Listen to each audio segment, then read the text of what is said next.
Ithui tukianjiriria githomo kio muthi tugiku worship tugikwambararia Jehova toya presence yaku itwarane hamwe na ithui tutingiota tutari nawe tunakualika na tualika uwepo wako uwe pamoja nasi katika jina la Yesu Kristo tumeomba Bwana na kuamini.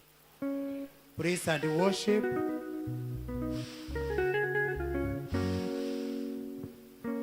Mwathani agocwo kanitha, Mwathani agocwo, Mwathani agocwo. Nitwihariirie kugoca. Kigeithĩrie eri atatu mwire ni hinda ria kugoca.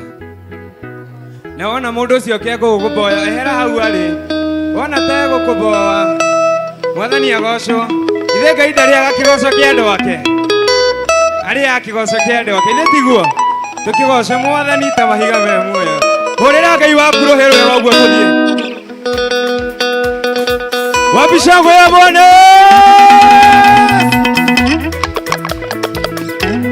Ora rohe uguo wega, hora uguo.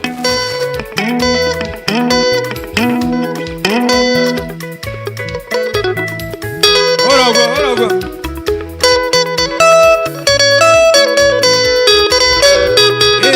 Baba ni ukenaga ederia kwa zoni ari awe ubeire.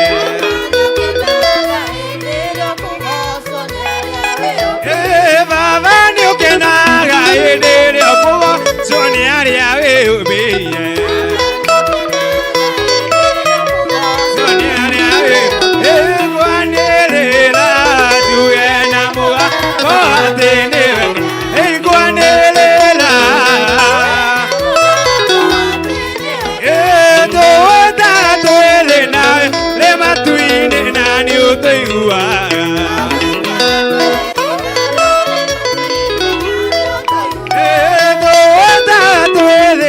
Yore matuine nani utoiwa.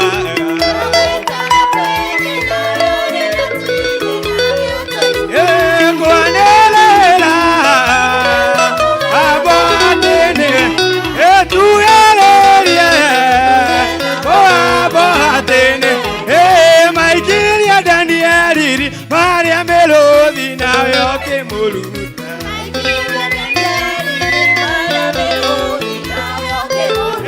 Maikiria Danieliri Maria Melodi nawe okemuluta.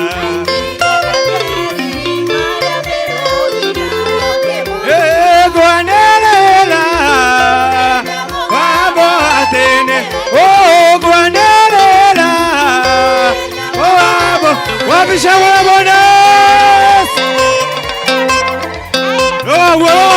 watoya Mwathani wera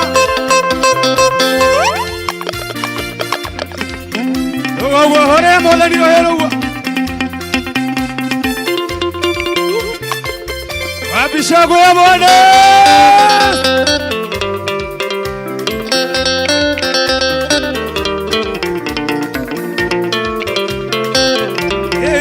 Dena murata tanari ake akeni atoe eleita moe adeni ayate kedo ke ake golo.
mahoya marĩa oyaga rĩu ndĩnone kĩndũ kĩa kĩgalo inakĩo nĩ kĩrĩa irocakayo werwo meya nĩ kĩndũ kĩega urina Shagũya mũno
Gotire mokoro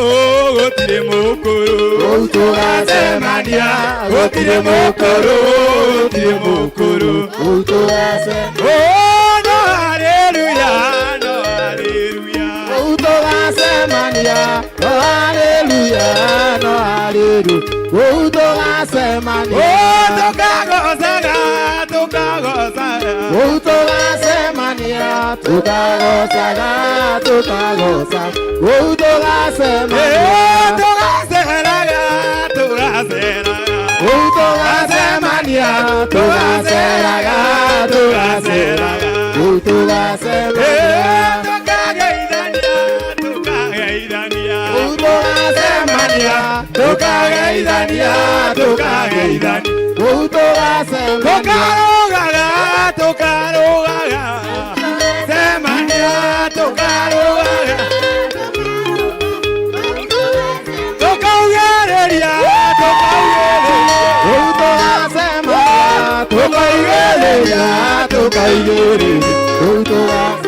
Muthuri mwega nĩ ũrĩa mũhonoki Muthuri mwega nĩ ũrĩa mũhonoki Muthuri mwega nĩ ũrĩa mũhonoki Tondũ akĩgakua nĩagathamaka Hallelujah Jesu Hallelujah Hallelujah Jesu Hallelujah Hallelujah Jesu Hallelujah Tondũ akĩgakua nĩagathamaka Mwanake mwega nĩ ũrĩa mũhonoki Mwanake mwega nĩ ũrĩa mũhonoki Mwanake mwega Tondũ akĩgakua Oh Hallelujah Jesu Hallelujah Hallelujah Jesu Hallelujah Hallelujah Jesu Hallelujah Tondũ akĩgakua Endida bararia moko makwa ndagoca rĩtwa rĩaku mbere ya ndũrĩrĩ ciothe cia thĩ na nĩguo cigwe wega na ũtugi waku ũrĩa ũkinyagĩria nĩndakũgoca nĩ tondũ rĩmwe nĩndakũgoca Mwathani tondũ nĩwe mũnyugi gũteithagia ngoro yakwa ĩndĩretereire rĩrĩa ndĩmandiganĩirie ũkora wa mwega nĩndakũgoca nĩ tondũ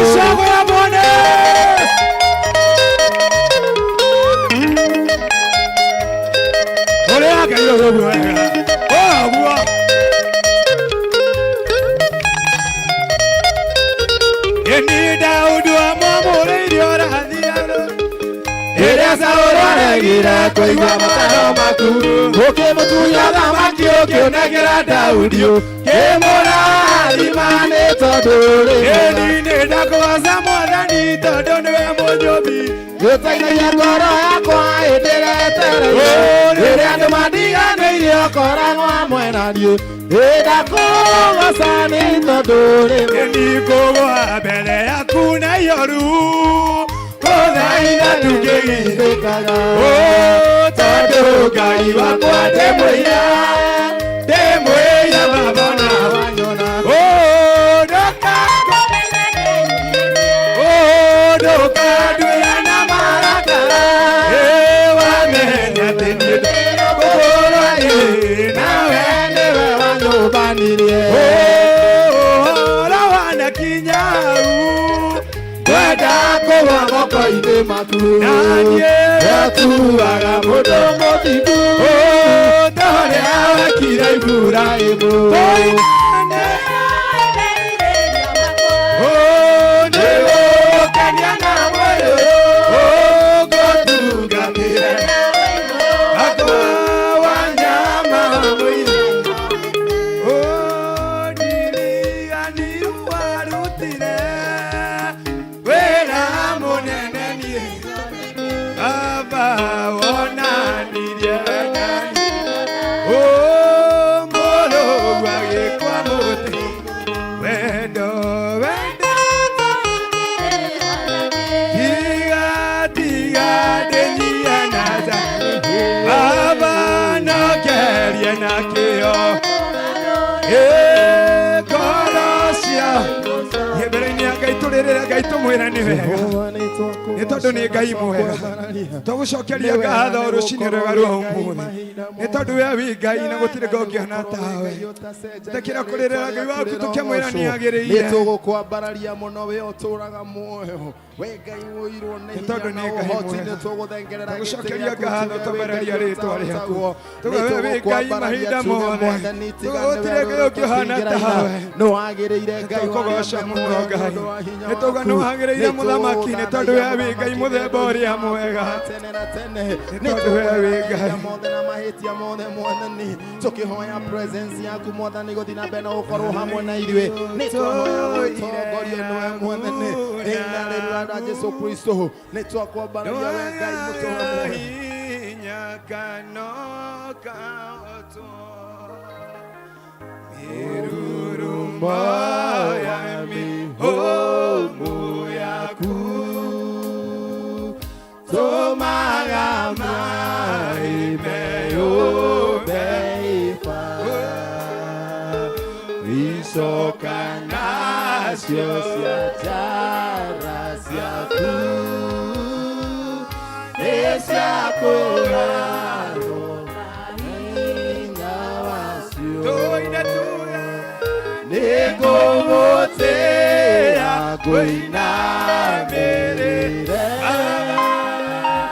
na ngũthathaiye niĩ ndĩnyihĩtie tuge atĩ kiugo gĩaku kĩinya wambararĩtio igũrũ wa rĩtwa nĩngũgũtĩĩa ngũinamĩrĩre na ngũthathaiye niĩ ndĩnyihĩtie Baba tuge atĩ kiugo gĩaku kĩinya wambararĩtio igũrũ tũrĩrĩra Ngai nĩthakuonokĩra Ngai atĩ tũtingĩganĩrio na Ngai ũyũ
Some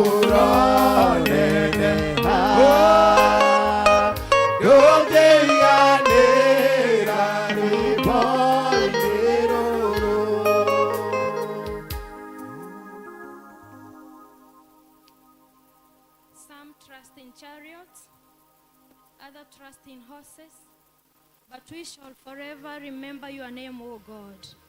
Nituragucokeria ngatho ni tondu wa gukorwo wi hamwe na ithuĩ muthenya wa umuthi. Nituraigua presence yaku wi hamwe na ithuĩ muthenya wa umuthi. Na koguo nituragucokeria ngatho ni tondu ni utwarahurire rucini twina ũgima mwega wa mwĩrĩ Mwathani, na nigetha tuke tukugathe. Nituruga ni wagĩrĩire Mwathani ni tondu wi hamwe na ithuĩ. Awa muthingu muthenya wa umuthi Ngai turenda gugutegera igongona riri muoyo. Ni tondu tutingihota gugutegera igongona ritari muoyo. Ni tondu we wi muoyo na niwe watumbire. Muthenya wa umuthi Ngai turakugathĩrĩria ni tondu Ngai wa matu-inĩ Ngai wa kigongona gĩkĩ Mwathani. Turakugocia ni tondu wa Ngai wa matu-inĩ kuria guothe ũrahoywo na mana roho Mwathani. Tukiririkana nginya kĩama kĩrĩa gĩtũtungataga gĩa General Assembly Mwathani. Hamwe na kanitha ũyũ witũ na mũtungatĩri na athuri a kanitha tũhoyo tũrathime no twĩke wega Mwathani. Wa mũthingu muthenya wa ũmũthĩ Ngai nĩ warĩte metha na nĩgetha tũke tũrĩanĩre hamwe nawe. Wa mũthingu Ngai ũkĩharĩria metha Mwathani, thagathaga ngoro citũ na nĩgetha ikorwo na appetite ya kũrĩa kĩrĩa ũtũharĩrĩirie Mwathani, na nĩgetha hĩndĩ ĩrĩa tũgũkorwo tũkĩihũrĩrwo Mwathani tũrĩe na tũhũne, na nĩgetha Ngai wa matu-inĩ kĩrĩa gĩgũkorwo gĩ thĩinĩ witũ gĩtuĩke gĩa gũtũteithia. Koguo nĩ tũraneana mũneani wa kiugo moko-inĩ maku, ũratuĩka wa kũmũhũthĩra na nĩgetha kĩarĩria ngoro citũ, ũrĩa gũtũkania tũtuĩke a kũigua Mwathani, na ũrĩa Ngai wa matu-inĩ egũtũtara tũtuĩke a gũtarĩka Mwathani. Wa mũthingu muthenya wa ũmũthĩ Ngai tũratega mabata maitũ mbere yaku, tũraneana bũrũri witũ mbere yaku Mwathani. Cũthĩrĩria wone kwĩna mũgomo wa mandagĩtarĩ. Wa mũthingu we nowe ũngĩhota gũtũma ũtuĩke into the end Ngai wa matu-inĩ. O mũthingu tũrahoya atĩ nĩ ũgũtuĩka wa gũkinya mũthia Ngai, nĩ tondũ waingĩrĩra ũndũ Mwathani nĩ umaga na solution Ngai wa matu-inĩ. Thirikari no ĩremwo, ona mandagĩtarĩ no marege gwathĩkĩra thirikari, no Ngai wa matu-inĩ othe no mahote gũgwathĩkĩra na mũgomo ũcio ũtuĩke wa gũthira Mwathani. Wa mũthingu nĩ tũraririkana twĩ mbere yaku, wa mũthingu na nĩ twĩkĩte maũndũ mangĩtũruta wega-inĩ waku, na nĩ tondũ wĩ Ngai wĩihũirwo nĩ tha ũrotuĩka wa gũtuohera Mwathani. Arĩa matũhĩtĩirie tũteithie na nĩgetha tũtuĩke a kũmohera Mwathani, na arĩa tũhĩtĩirie Mwathani nĩ tũrenda kũmarekera nĩ tondũ we nĩ watuoheire mbere Mwathani, na nĩgetha ũthiĩ na mbere na gũtũrekera na gũtuĩka wega. Wa mũthingu kwĩna activities ciĩ mbere witũ Mwathani, na ciothe nĩ tondũ wa ũgoci wa rĩtwa rĩaku twacineana moko-inĩ maku. Twarana na ithuĩ Ngai, reke tũgĩe na gĩtagatĩ kĩega ona kĩrĩkĩrĩro, na no tũgũkwĩra nĩ wagĩrĩire, na nĩ thĩinĩ wa rĩtwa rĩa Jesũ nĩ twahoya twacokia ngatho. Ithe witũ ũrĩ igũrũ, rĩtwa rĩaku rĩrogoocwo.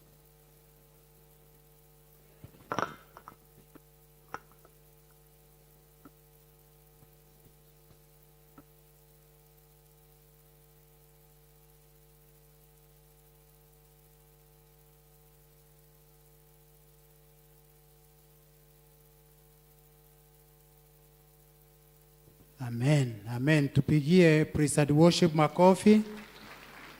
Asanteni, karibuni katika ibada yetu ya leo. Tuko na wanalika wetu na tuko na teens. Watoto wote wa church school, watoto wa church school, kuna mtoto wa church school aende kwa class, na waona watoto wa church school tubaki na teens peke yao. Watoto wa church school tuende kwa class haraka haraka. Tutakuwa na mabadiliko leo, juu tunajua ni worship Sunday, kwa hivyo tutaenda kwa haraka juu inapaswa saa 6:30 tukue tumeingia katika ile kibindi. Nitaita wanakwaya.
Let's appreciate our choir again.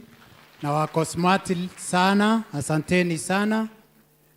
Tuko na wanalika na tuko na teens, na kwa ajili ya time leo naomba teens wetu mahali wako wasimame na youth. Teens wote na youth wasimame. Wasimame, tutaombewa mahali tuko leo, tusimame wote. Youths wale wako huku chini na teens, youth na teens wote wasimame. Mchungaji.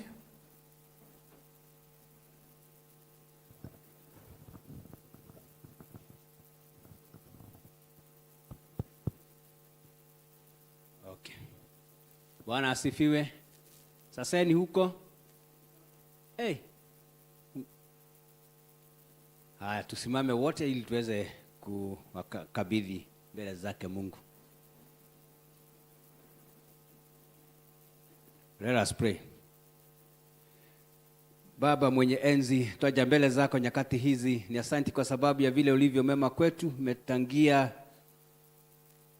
asubuhi na wakati huu. Tunakushukuru na kuinua jina lako jinsi ulivyo mema kwetu. Tuongoze, tujalie, hasa kwa wanalika hawa wameendelea na kukua, endelea na kuongoza. Zaidi ya hayo, kuwaonyesha njia zako, kwa sababu wakipitia njia zako hawataangamia. Tuwakabidhi mikononi mwako, tuwakabidhi katika wema huu, kwa sababu katika wema wako hauishi. Haya mambo mengine yana wakati wake, yanaisha wakati ukipita. Lakini neema yako, wema wako, upendo wako kwetu unaendelea kudhihirika katika maisha yetu. Ni asante kwa sababu ya vile ambavyo wamepiga hatua moja na mwingine.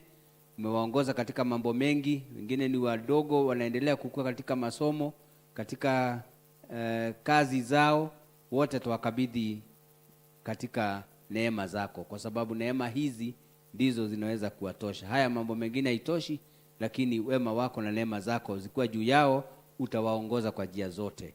Ni asante kwa sababu ya masomo yao walio shuleni.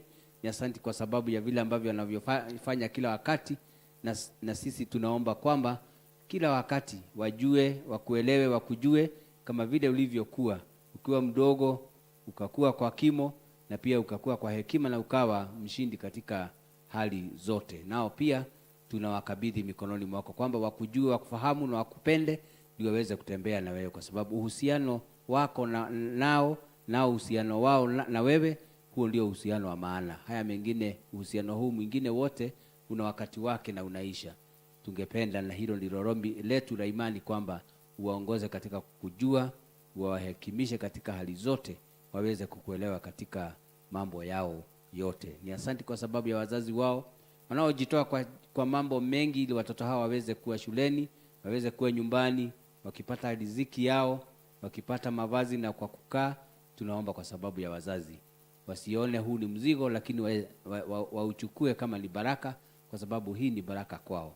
Waweze kulea watoto hawa wakijua wanakufanyia kazi, wanakufanyia huduma, na ni katika kujuza watoto hawa, kwa kweli kesho yao itakuwa ni ya maana. Washindanie katika maovu ya dunia hii, kutokana na maovu ya dunia hii, kwa sababu ni nyingi, lakini tunajua kwamba wenye wamehifadhika katika neema hii hawataangamia kamwe. Hawa walio hapa na wengine, tunaomba kwamba uwaongoze katika hali zote, ndio wakujue na kutambue kama Mungu, wakutambue kama mwokozi wa maisha yao, ndio uweze kuelekeza katika njia za haki. Waondoe katika hali ya kuingilia mambo yasiyo na maana kwao, mambo ya madawa ya kulevya, mambo ya usherati, mambo ambayo haina maana, kwa sababu hawa ni watoto na unawajua, unawaenzi. We want to speak positive about them, and we know that you are a good God. Guide them in all their endeavors. Whatever they aspire to do, their dreams are true, their dreams are reality. Help them to walk towards them. Give them hope so that they can endure every obstacle they can endure, and they can sacrifice for the good, for the better of their tomorrow. We ask of your grace upon them. Whatever they do, may they do it in your focus, because in you they will find the strength they are longing for. You meet them at their point of need. We envy them. We know that they are going to get to their destinies by the grace of God. Thank you for the church, even for giving them an opportunity. we ask you that you direct us in the best ways, in the best approaches, to make sure that this young one have grown in your favor, in your establishment, because we know in you they will always be victors. We speak blessings upon them, we speak your favor, and we know we have no doubt in our heart that when they are in you, they are victors. When they are in you, they will do exploit today and even in the days to come. Keep them, help them to mainstream your word, because this word is their future. This word is their power. This word is their direction. We ask of your grace upon them. And this is our prayer of faith. In God's name we pray. Amen. Patron wa youth. Patron wa youth.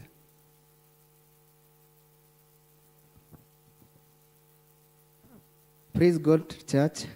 Bwana Yesu asifiwe. Nimesimama mbele yenu nikitaka kuwafahamisha ya kwamba kuanzia kesho tutakuwa na ile mwanzo wa wiki yetu kama wanarika hadi Sunday. So tunawakaribisha nyinyi wote mkuje Sunday 28th, mtushikilie na mali na pia na maombi. Mbarikiwe sana. Thank you. Tupigie patron wetu makofi wa analika. Naomba deacons wapeane bahasha. Tukimaliza matangazo tutaenda kwa kutoa sadaka, kwa hivyo tujitayarishe vilivyo. Elder Gojiri, karibu.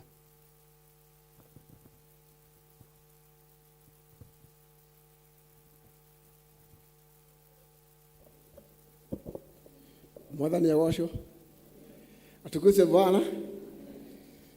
Reke njoe kanya gaka ndimunyitogeni nyothe mokite githomo-ini giki handu-ini ha mutungatiri witu uria twi nake chairman wa kanitha uyu Elder Patrick Karanja, kiama kia athuri na aria matabanagia cikaro magetha wagiru wa kanitha uyu nimo LCC. Ndimure inyuothe muigue muri haria hagiriire, inyue muri thiini wa githomo giki, aria mari online thiini wa bururi uyu na nja ya mihaka ya bururi uyu, muigue muri haria hagiriire. Nitumunyita ugeni ta PCA Sociani Church.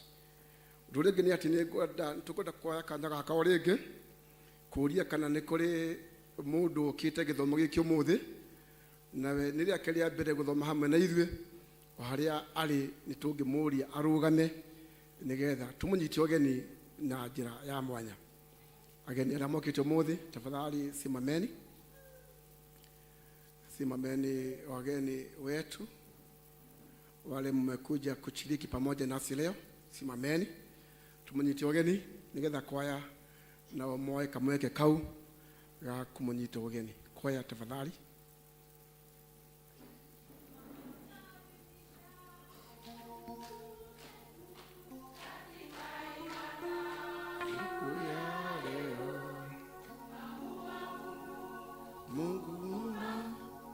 Katika roho na kweli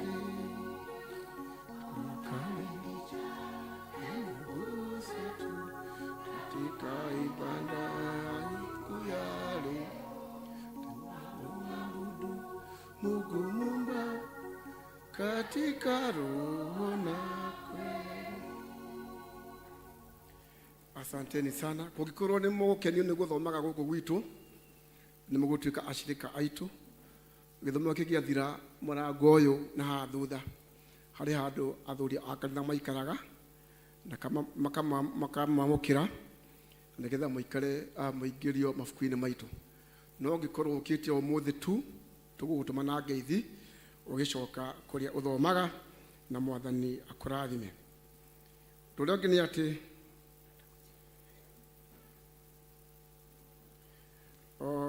na omba nitumie Kiswahili ili wote tuweze kuelewa pamoja.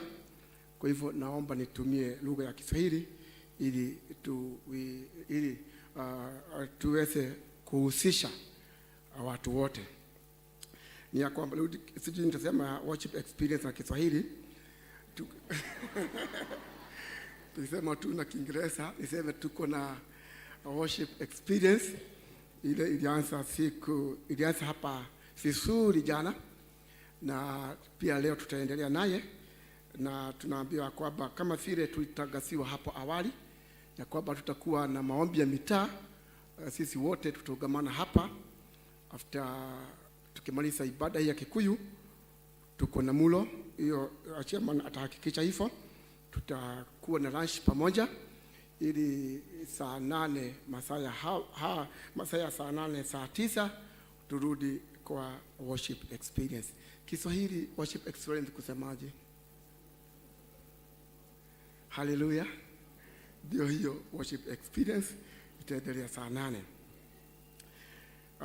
Members wale waliona wasee wa kanisa, kulikuwa na shama ya session, na kuna watu tuliona, na watu wale watajulishwa siku ya kwanza catechism class.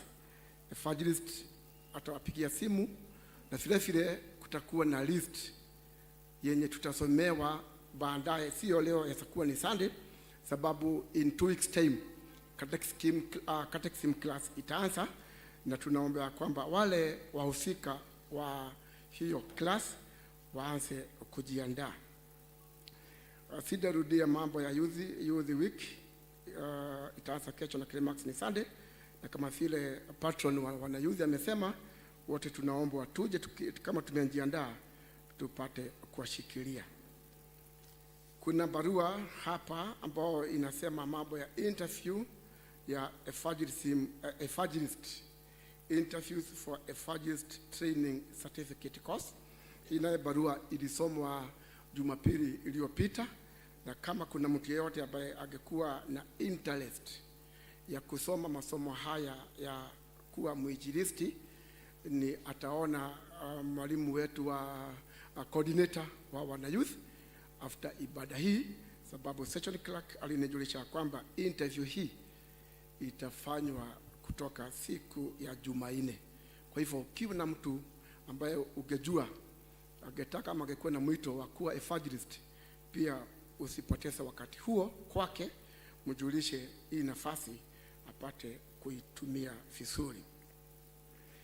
Kuna pia barua kutoka kwa T department ni kutoka kwa Christian Education. Tujulishwa kwamba watu wale wakitaka kujiunga na TEE, coordinator anasema wapate kumuona baada ya ibada hii ya Kikuyu, sababu class inatarajiwa kuanza wiki hii ijayo. Itaanza wiki hii ambayo tunaingia. Pia tunajulishwa kwamba haya diploma pia waone coordinator siku ya leo, na coordinator ni Bwana Benson Mweda. Venue ya kukutana imeandikwa hapa pale nyuma ya basi. Pale nyuma ya basi. Hapo ndio mnaambiwa watu hawa watii, na haya diploma wakutane pale nyuma ya basi. Bwana Mweda atakutana na nini mahali pale. Lingine la mwisho, na sio kuwa ndio dogo kwa yote, ni ya kwamba evangelist wetu, parish evangelist Susan Kamoyo, tunajulisha kwamba alipoteza mother in love.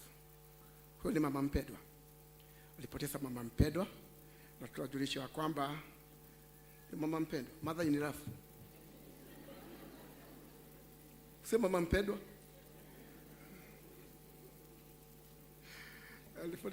mother in love. Tunajulisha kwamba the burial is scheduled to happen on Wednesday at PCA Gadhaje Church kuanzia saa 5. PCA Gadhaje iko upande wa Udhaya. Kwa hivyo tushikilie mwinjilisti wetu kwa maombi, na pia tumshikilie kifedha, na kwa familia yote yao kijumla tuseme tunawapea pole. Kwa hivyo kwa haya machache, majina ni Joseph Gojile Maina Kristo ni mwokozi wangu. Tukipata mengine tutawajulisha, na Bwana awabariki sana. Asanti sana Elda Gojiri, tumpigie makofi. Ameng'ang'ana na Kiswahili vilivyo. Sifiwe. Mother in law tutaambiwa na Kiswahili. Kuna kijana wanalika ambaye anakuanga Mswahili. Mama mkwe. Good. Mama mkwe. Yes. Elda Grandis, naomba utuongoze kwa sadaka fungu la 10 na shukurani.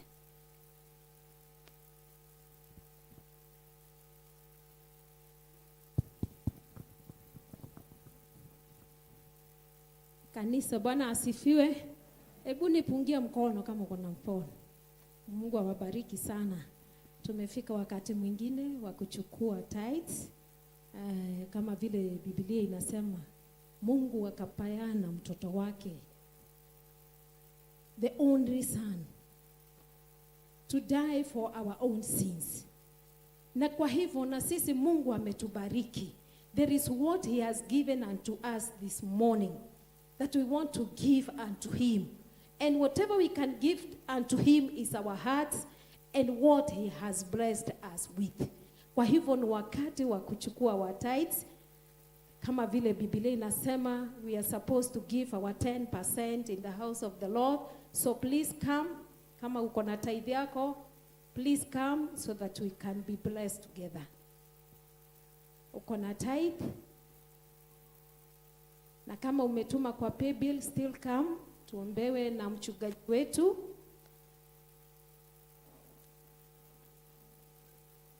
%. Mchungaji, karibu sana.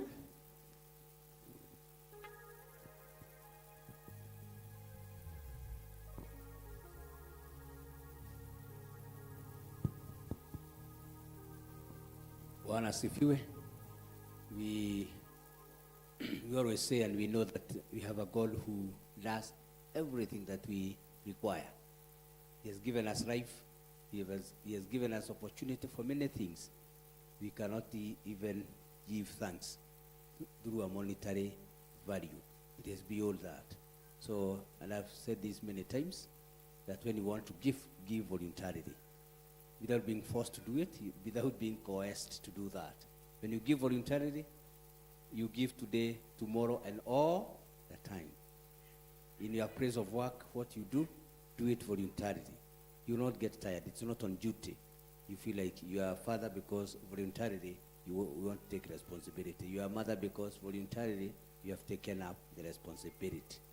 So God has given you an opportunity to serve in your different places, in your workplace, in your business, in whatever, in your farming, and you have found gratitude to God, saying, you have done it for us. You've not tried to do it, you have done it for us. So God has done it for you, so your responsibility is to have a gratitude heart and to give it back. It's a part of worship. And today, because we have a special service of worship. Worship is the general term to respond. How do we respond to God for his goodness? What words must you use? You can't equate that with monetary value. This is just an act of it. An act of it. You've not done enough, but this is an act of it. Mother ni amurathimia mwike wega. Na maundu maria mothe mwikaga ma muthenya makinyanire. Na iroto cianyu no ria mwihokeire Ngai eke ni agwika. Ti andu murera ni Ngai giko kiu wendo ucio wa kwiheana ni undu wake. Aroingihia makombe manyu. Aroaramia biashara cianyu. Tondu uria mwe kuruta biashara no ni vivaya. You know, when God's favor comes, you just have it right. You don't struggle. You don't struggle. It just comes. And when you struggle, you don't get it. But when you trust in the Lord, he does it in a way that you never thought about. He says in Malachi, do it, and you find the reciprocation. I will do it. And you know when God, I don't know me, but God doesn't do that. So we thank God and we appreciate that ugomureka nigiko kia ugai. Tigwathikira andu, tigwathikira kanitha, tigwathikira ngai na koguo mutingieterera kugunwo ni kanitha mugweterera kugunwo ni mwene kanitha. So if you do it to him, he will reciprocate that. It will not take long, and I've said this many times. He will respond. Not he will respond tomorrow, he is responding. And you will find grace in whatever you do. So lift up your gift to God, not to men, but to him. And before you pray, ask him what you want. Ask him what you want. Tell him your issues. Your financial breakthrough will come. What you've wronged to do, you will do it. What you wrong to have, you will have it. Not by your effort, but by his grace. May he abide in you.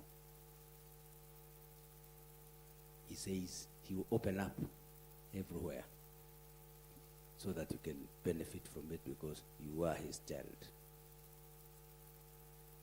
Let's pray. Mwathani tutiri na ciugo njiganu cia gukenerera utwikite maundu maingi na aya mwathani witite ukamahe biashara ukamahe mieke ya kuruta mawira angi ni gucara maracari undu mangi kana ni umahete wira wa kuruta mwathani twaguthaitha na tondu ni uiguaga na ni wonaga na ni uhingukirwo ni ngoro ciao kiriro kiria marakuririra maigue ihoya riria maragwitia mathikiririe macokerie mahoya mao rathima wira wao maukenagire makiuruta watuike thina no tuike gikeno na kirathimo kuri ona kuri misi yao ona kuri bururi we wothe ona thi yothe twari uhotani iguru riaku mwathani mahotanire monekere twarana hamwe nao na kiumia giki mbere yao marona magetha marogekio ni utugi waku tondu utugi waku no gwa magegania magegie na kirathimo giaku kia maundu-ini mothe kuri ciana ciao kuri maundu maria mekaga mao muthenya twari uhotani waku ngoro yo mahete ya gukwenda mature nayo magocithagia ritwa riaku na ni kuma riu kinya tene ona tene. Amen. Asanteni sana.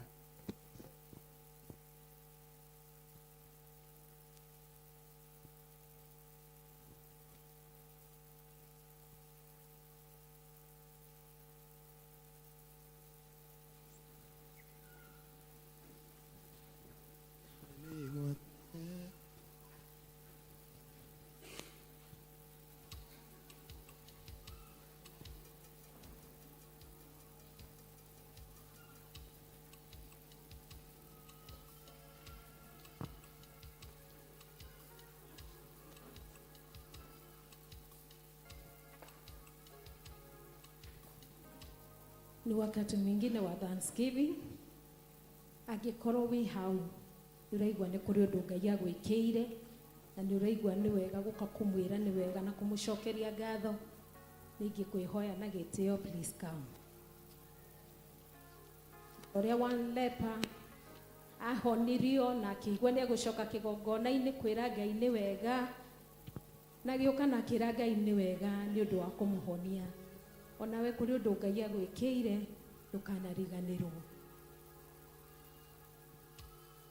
Mchungaji ni wega Ngai ni wega makiria wewe yurirwo ni tha ugaruruke ikio udirikanaga akiriganira ni wanjikire wega munia mawe Ni wega kuririkana na kumenya. When we say Thanksgiving, it's a gratitude to respond to God. Ni kwaga ciugo njiganu ti kuga ni kwira Ngai niwe. It's not the amount. It's not amount. Ti nyingi icio. No wendo wa ngoro ni muingi. Uria Ngai agikwira acokia ngatho tondu inyuothe mundu ni amenya uria Ngai amwikiire. No kaga ciugo njiganu ni Ngai. When you appreciate it's God who has done it, then ukagia na gikeno kwiheana ni undu wa Ngai. Mwathani aromwika wega na mutungate na undu uria muracokeria ngatho niguo aromukinyiria makiria na uria mutacoketie ngatho niguo murogia naguo tondu Ngai wikaga uguo. That gratitude heart, we remember that guy out of 10 he came back and said I want to give thanks. There are many people mekirwo maundu munene mariga ni gwika ni kuhota ni gucora ni mieke ni ki all those things you can say ni ugetikira kuga ati ni ngai utwikeirie uguo. If you have to be pride and to be proud before God. So niyo ikoro yaku ni message yaku niyo guturia. We thank God for you.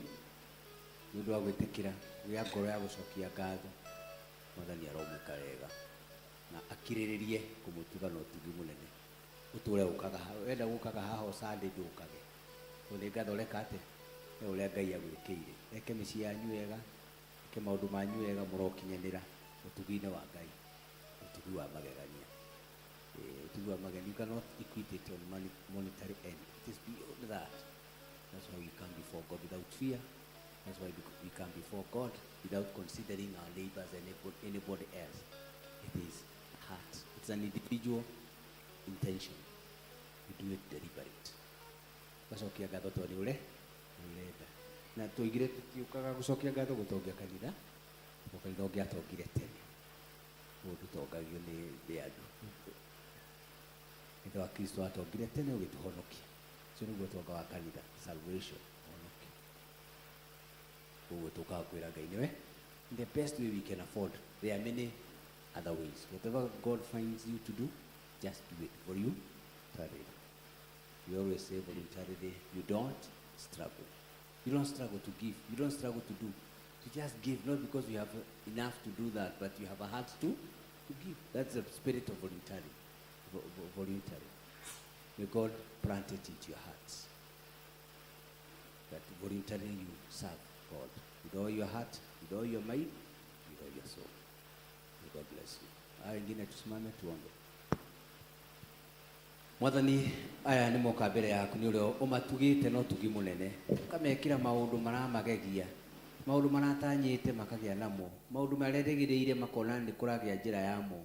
Mwathani twaguthaitha rathima mĩciĩ rathima maundu mao maheo gima wa mwĩrĩ na wa meciria mature makugocithagia maundu-ini mothe mahe that voluntary spirit gwikaga uguo ni tondu wa niguo kwagiriire twamanena hariwe family ciao twaria kirathimo maundu mao twaria hotani utugi uria kio magegie mature maugaga ni wega tondu wo mekite uguo mahature aria mahatite mahonokie uru-ini wothe marehere gikeno-ini giaku mugocithagie ritwa riaku ni muge wi mutugi na wi mwega tondu wega waku nduthiraga ni kuma riu nginya tene ona tene.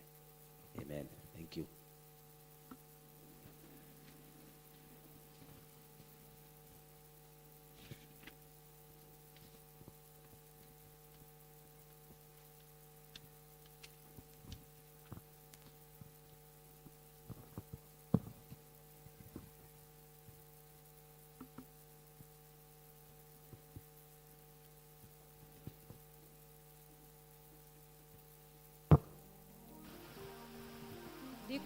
Deacons.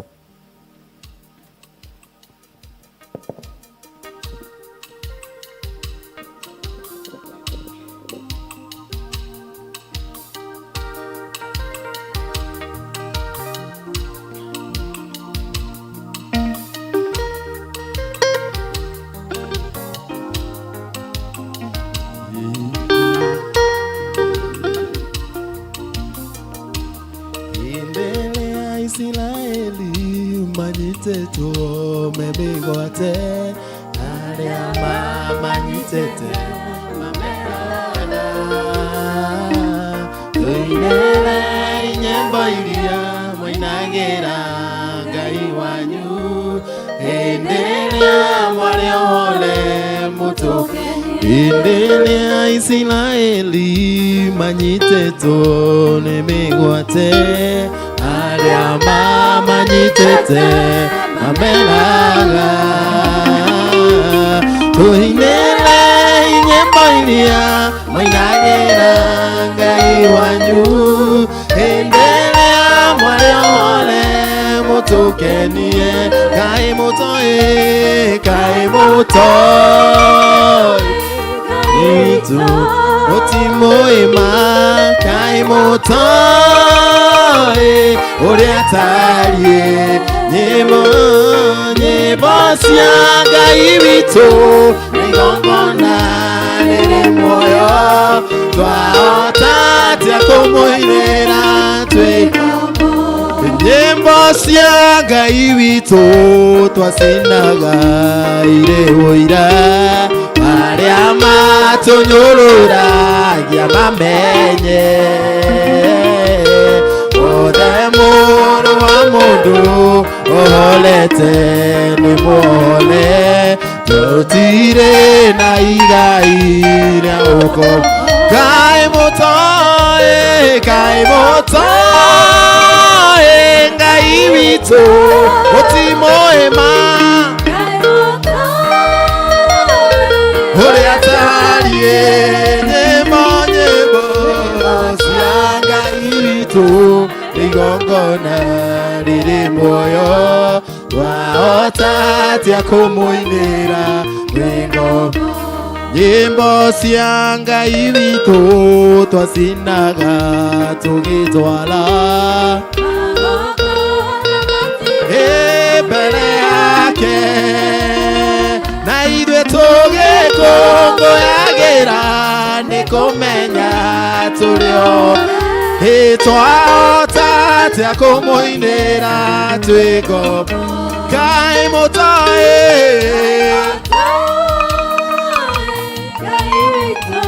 mũtimũĩma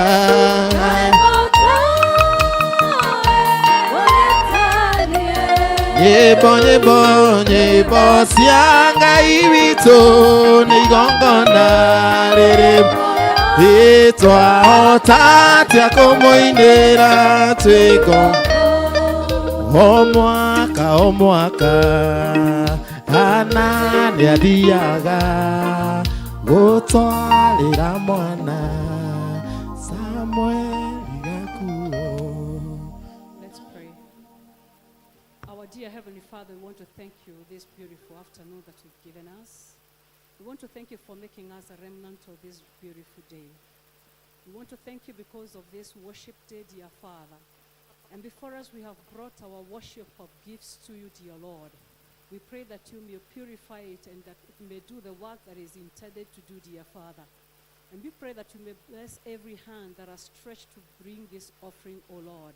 And that you may meet every person at the point of their needs in Christ Jesus. Those that are sick, may you heal them, O Lord. Those that do not have peace, may you grant them peace because you are Jehovah Shalom. In diverse ways that we need you, dear Father, visit us as you usually do. We thank you because you're the Lord God Almighty. We worship you and we say there is no other God like you. And it is in Jesus' name we pray and give thanks. Amen.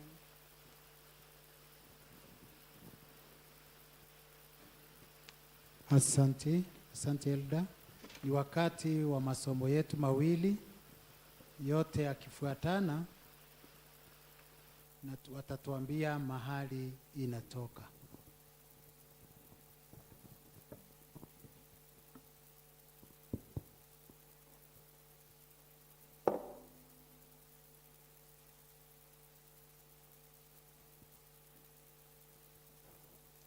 Praise Jesus.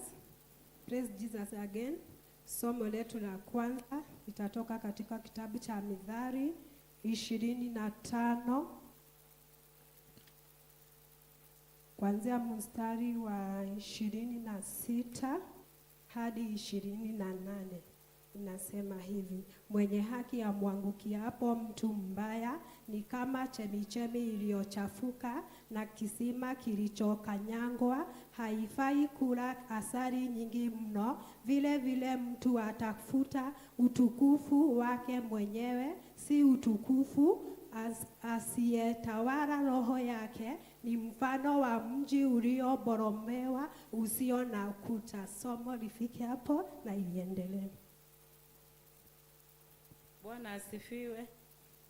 Somo la pili linatoka katika kitabu cha Wakorintho wa pili, 2 Corinthians chapter 3, 14 to 18. Wakorintho wa pili kuanzia chapter 3 kuanzia mstari wa 14 hadi 18. Kama tumepata nitasoma. Ila fikira zao zilitiwa uzito.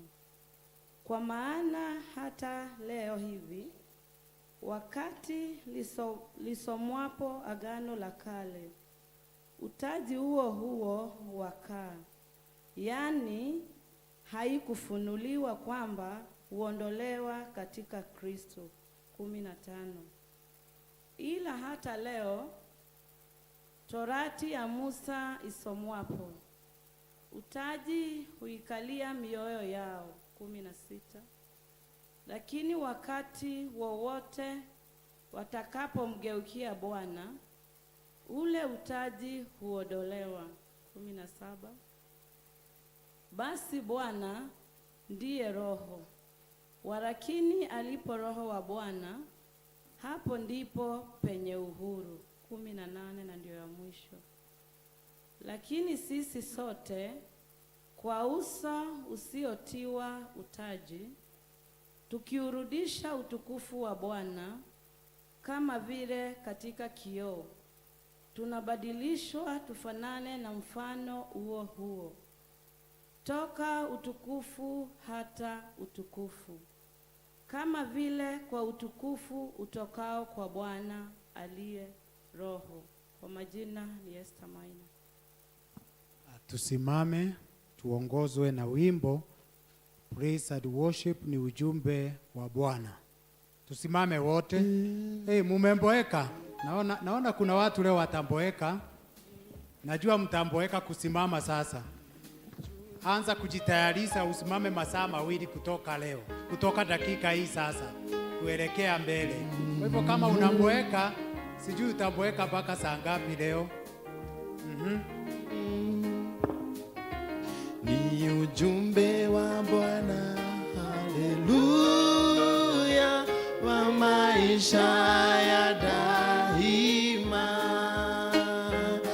Amenena mwenyewe, haleluya,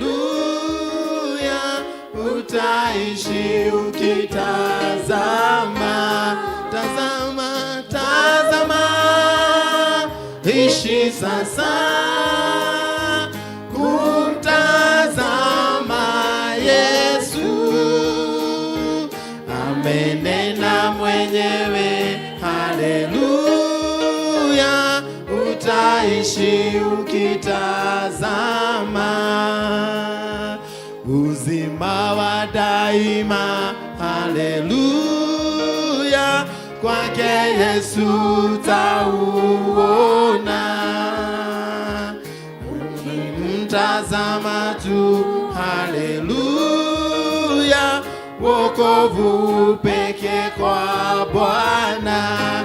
Tazama, tazama, ishi sasa kumtazama Yesu. Amenena mwenyewe, haleluya,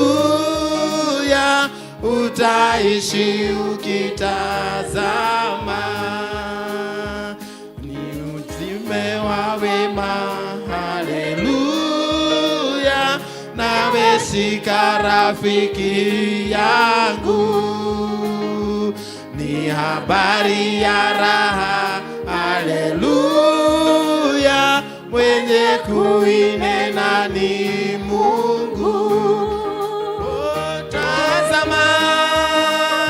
Ishi sasa kumtazama Yesu. Amenena mwenyewe, haleluya, utaishi ukitazama. Bwana Yesu asifiwe. Haleluya. Haleluya. Mwathani agocwo. Punga mkono kama unaniona kule juu. Bwana Yesu asifiwe. Chairman nasikianga akisema inua mkono wako wa kulia. Haya, guoko kwa ulio. Bwana asifiwe. Bwana asifiwe. Volume hiyo. Bwana asifiwe. Bwana asifiwe. Ntuogerere ikinye nari 50. Todo agaitwe edify. Bwana asifiwe. Haleluya. Unajua nimeangalia tukiimba hiyo wimbo, na hiyo wimbo iko na maana nzuri na kubwa na rich. Lakini tunaimba tutapute aje kidini. Tazama. Hebu muulize mwenzako umeimba aje? Umeimba kidini ama umeimba na ufunuo? Unajua kuna kuimba kidini, mwambie kuna kidini. Domwele kuna kidini na kuna ufunuo. Ati kwamba hata majaribu ya kuwe mengi yametusurround, tukitazama tunapona. Haleluya. Haleluya. Nyoka wa shaba akainuliwa kwenye jangwa. Wana wa Israeli wanaumwa right, left and center. Lakini Mungu akasema ya kwamba hamutakufa tena. Lakini lazima ufanye yako. Mimi nimeleta msaada. Na wewe chukua jitihada, tazama. Bwana asifiwe. Na ukitazama utapona. Haleluya. Haleluya. Friday nikasema ya kwamba mtu mmoja napenda sana katika Biblia na naongeanga juu yake sana. Anani-encouraging sana. Anaitwa kipofu Bartimayo. Alijua ya kwamba anasikia Yesu anapita because hamuoni. Yesu anapita. Akajua ya kwamba huyu ndiye nitatazama. Alipotazama hakutazama akiwa amenyamaza kama vile tumeimba. Yeye alitazama na ukali wote. Akamuita Yesu mwana wa Daudi. Yesu mwana wa Daudi. Awireni ndi gotora handege tumumu na nyumu radhi gosera nake. Yesu mwana wa Daudi. Akaambiwa, can you shut up? Please, can you keep quiet? Why are you shouting?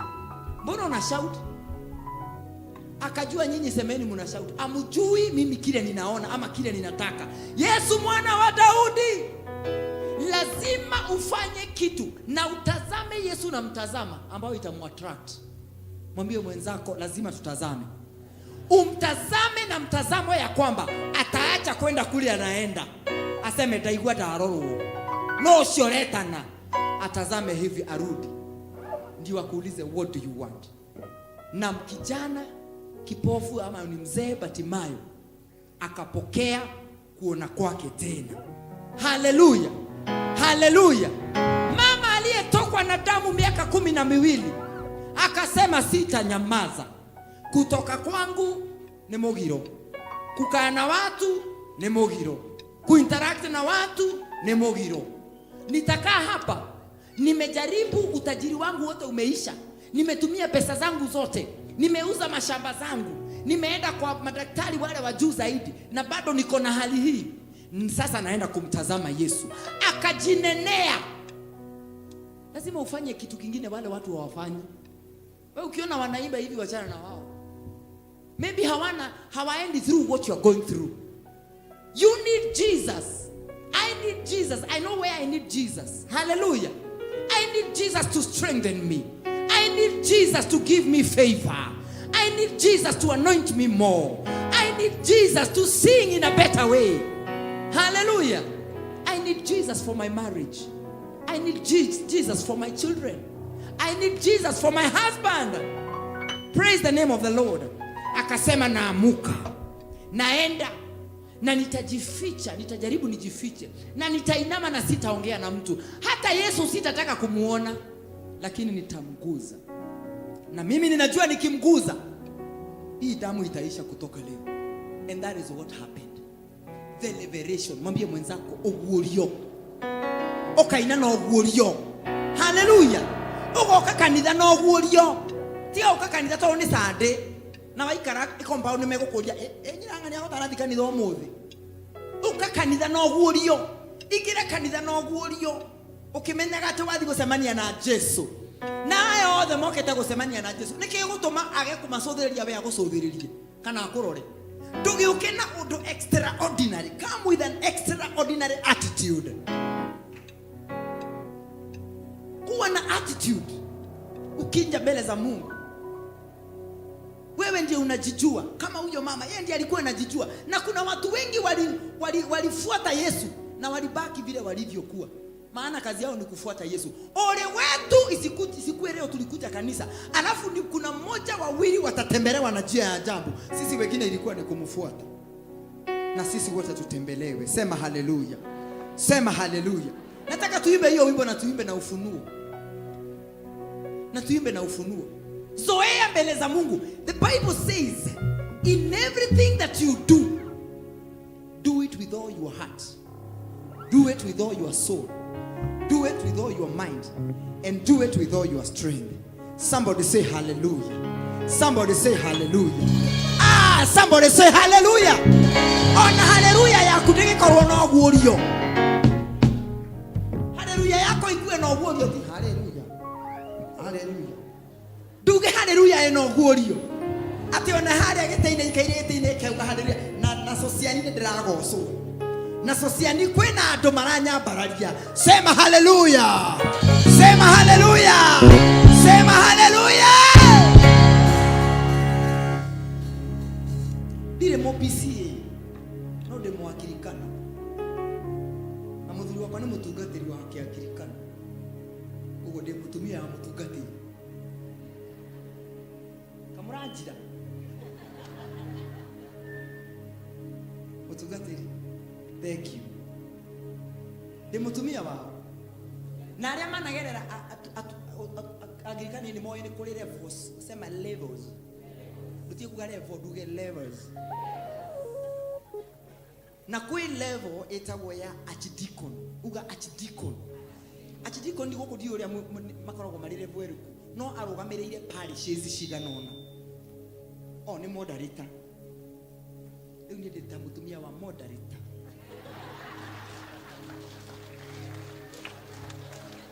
hallelujah no tigwete ya direte ya na Jesu nikio ranyona no rume oguo we ni wioi we menya uri rugamaga mbere ya Ngai no rume hallelujah no kamwita no rume no kamuinira no rume no kamwenda no rume ari angi mahana ta maraikiria heho we okauga ni uremenya we are the chosen generation called for to show his excellence. All I require for life, God has given me. Hey, I know who I am. We are the chosen generation, called for to show His excellence. All I require for life, God has given me. I know who I am.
Because of praising the Lord. Because you are young, you know who you are already. Amen.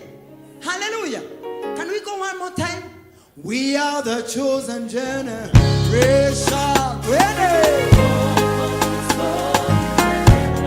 What I require,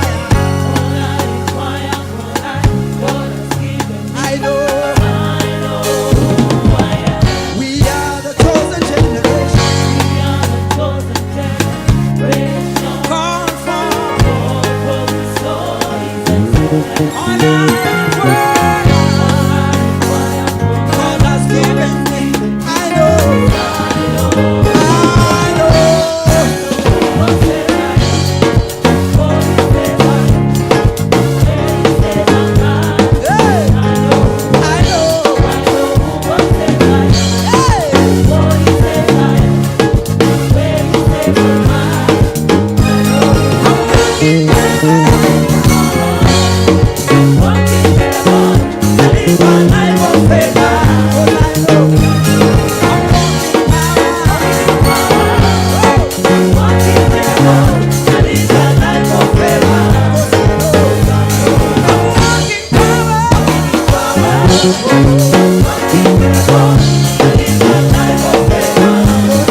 Mungu anasema hivi, umefanya ili sema eba. Hebu sema tena, umefanya ili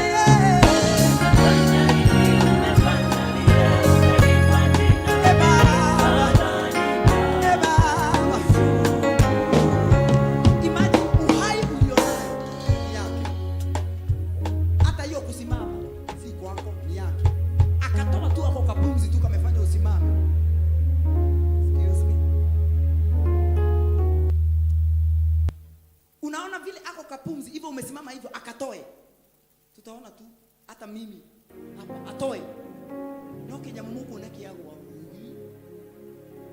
kira ifresti, because kusimama kwetu ni yeye, kutoa sauti kwetu ni yeye, kuimba kwetu ni yeye, na ndio maana tunastahili every time give him everything wholeheartedly. And David said, bless the Lord, O my soul, and all that is what within me, bless his holy name. Remember and forget not all his benefits. Kumbuka, ulikuwa mgonjwa akakuponya, ungepata accident akakuondolea, jana akatuondolea jamu, tungekaa hapa mpaka asubuhi, lakini at least tuliweza kufika saa 6 na there was a time tuliendanga revival mahali kwingine, watu wawili walikuwa wameoa, hawakuwa wamekaa sana. Unajua sasa ile maliko ya kuoa, so kama vile tulipewa chakula, wao wakasema si hatukuli, we are going to our wives. Walikuwa vijana, tukamwambia kuleni hata kidogo, special diet tumeandaliwa. Sisi tukajiweka chakula. Unajua ukishakaa miaka 30 na kwa ndoa, unaorokaraga ukiriaga, unakasirika, lakini unaweka tupo kwa chakula kwa tumbo. Sisi tukakula na wengine. Let me tell you, ilikuwa adhiriba. Wakati huo ni express way ilikuwa inatengenezwa. Wacha tukute jam. Kutoka saa 4 ya usiku, tulitoka hapo saa 9. Tulikuwa tunauliza bado mnaenda kukula? Mnaenda kwa my wives. Mnaenda kwa our wives. Tumeandaliwa.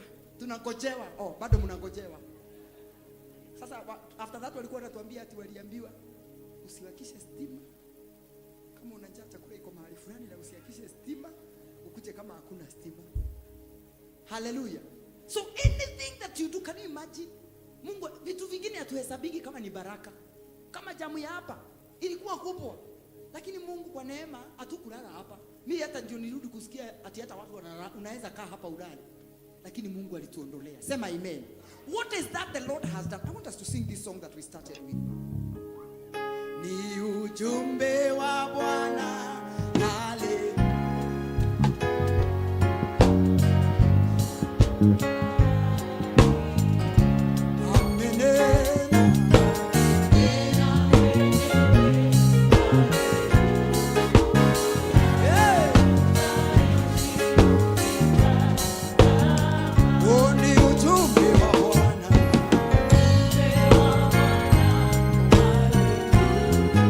Oh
joyful noise unto the Lord.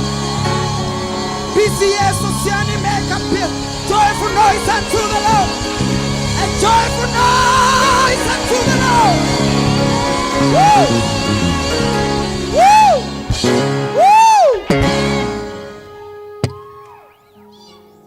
You have a will to decide whether to praise God in the right way or just to assume. You have a will because God has blessed you. He has given you something that is called self-control. Si ndio? Yeye amekupatia wazi. Amekupatia ukitaka kutenda dhambi unaweza choose ya kwamba sitatenda dhambi. I will follow the ways of Christ. Anakupatianga wili ya kwamba na nikioigwa gado makigo mtu unasikia mtu anasema ni mene theoria ni dimumenete taki. Ni wewe. Hakuna mtu anasemanga ni gaya de kumumenaya. Hakuna mtu anaweza kusema hivyo. Ati Mungu ananisaidia mimi kuchukia. God is helping me to hate this person very much. God will not help you. It is your will that will drive you. So, iko kwa wili yako kusema ya kwamba alinihudhi, but I forgive him and I forgive her.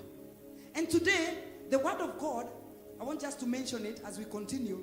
In English says, Proverbs 25:28, a person without self-control is like a house with its door and windows knocked out or broken down.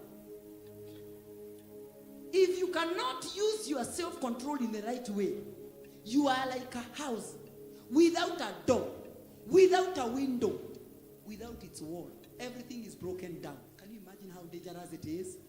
Unaona vile inakuanga dangerous? Kwa nyumba yako hakuna kioo, hakuna dirisha, hakuna milango, hakuna fence. Uko tu wazi hivyo, hata huwezi kulala. Na sisi kwanza milango yetu wacha kuweka vioo, unawekanga vioo na ndani unaweka chuma. Imeshika sawa sawa. Whoever will be coming, you are giving him or her a hard time. By the time akata hii yote nitakuwa nimesikia. So, without a self-control, and I love the Kiswahili way, the Kiswahili version. Asiyetawala roho yake ni mfano wa mji uliobomolewa usio na kuta. Asiyetawala nini? Roho yake. Agikorwa ni kutawala ni kwa mwana ni Yesu. Na gikoyo. Agikorwa ni kuthamaka. Agikorwa ndo thamakagira ngoro yako. Kijuke na githweri. Kama huwezi tawala. Watha good. Angĩkorwo ndũngĩetha ĩni kiu nĩkĩo kiugo. Angĩkorwo ndũngĩetha ngoro yaku, ũyũ hana mũciĩ kana itũra rĩtarĩ rũthingo. Ona tigana itũra rora mũciĩ waku. Angalia mji wako, nyumba yako. Haina walls, haina windows, haina doors, anything. Kimunyama kikitoka huku kinakuja. Tuku huku ukiweka unakuta tumekuliwa tote fu because hakuna wall, hakuna kitu umeweka. That is how it is. If you don't have a self-control, kama hauwezi tawala roho yako, unamaanisha ya kwamba anything comes on your way, it is a yes. Na asubuhi nikasema, kama wewe ni mzee hata mama siku hizi hata wote wananini wote, hakuna ule hawezi. Ulikuwa umejiambia ya kwamba mimi hii kitu naachana nayo, hii pombe naachana nayo, hii naachana nayo. Umekaa kwako kwa nyumba.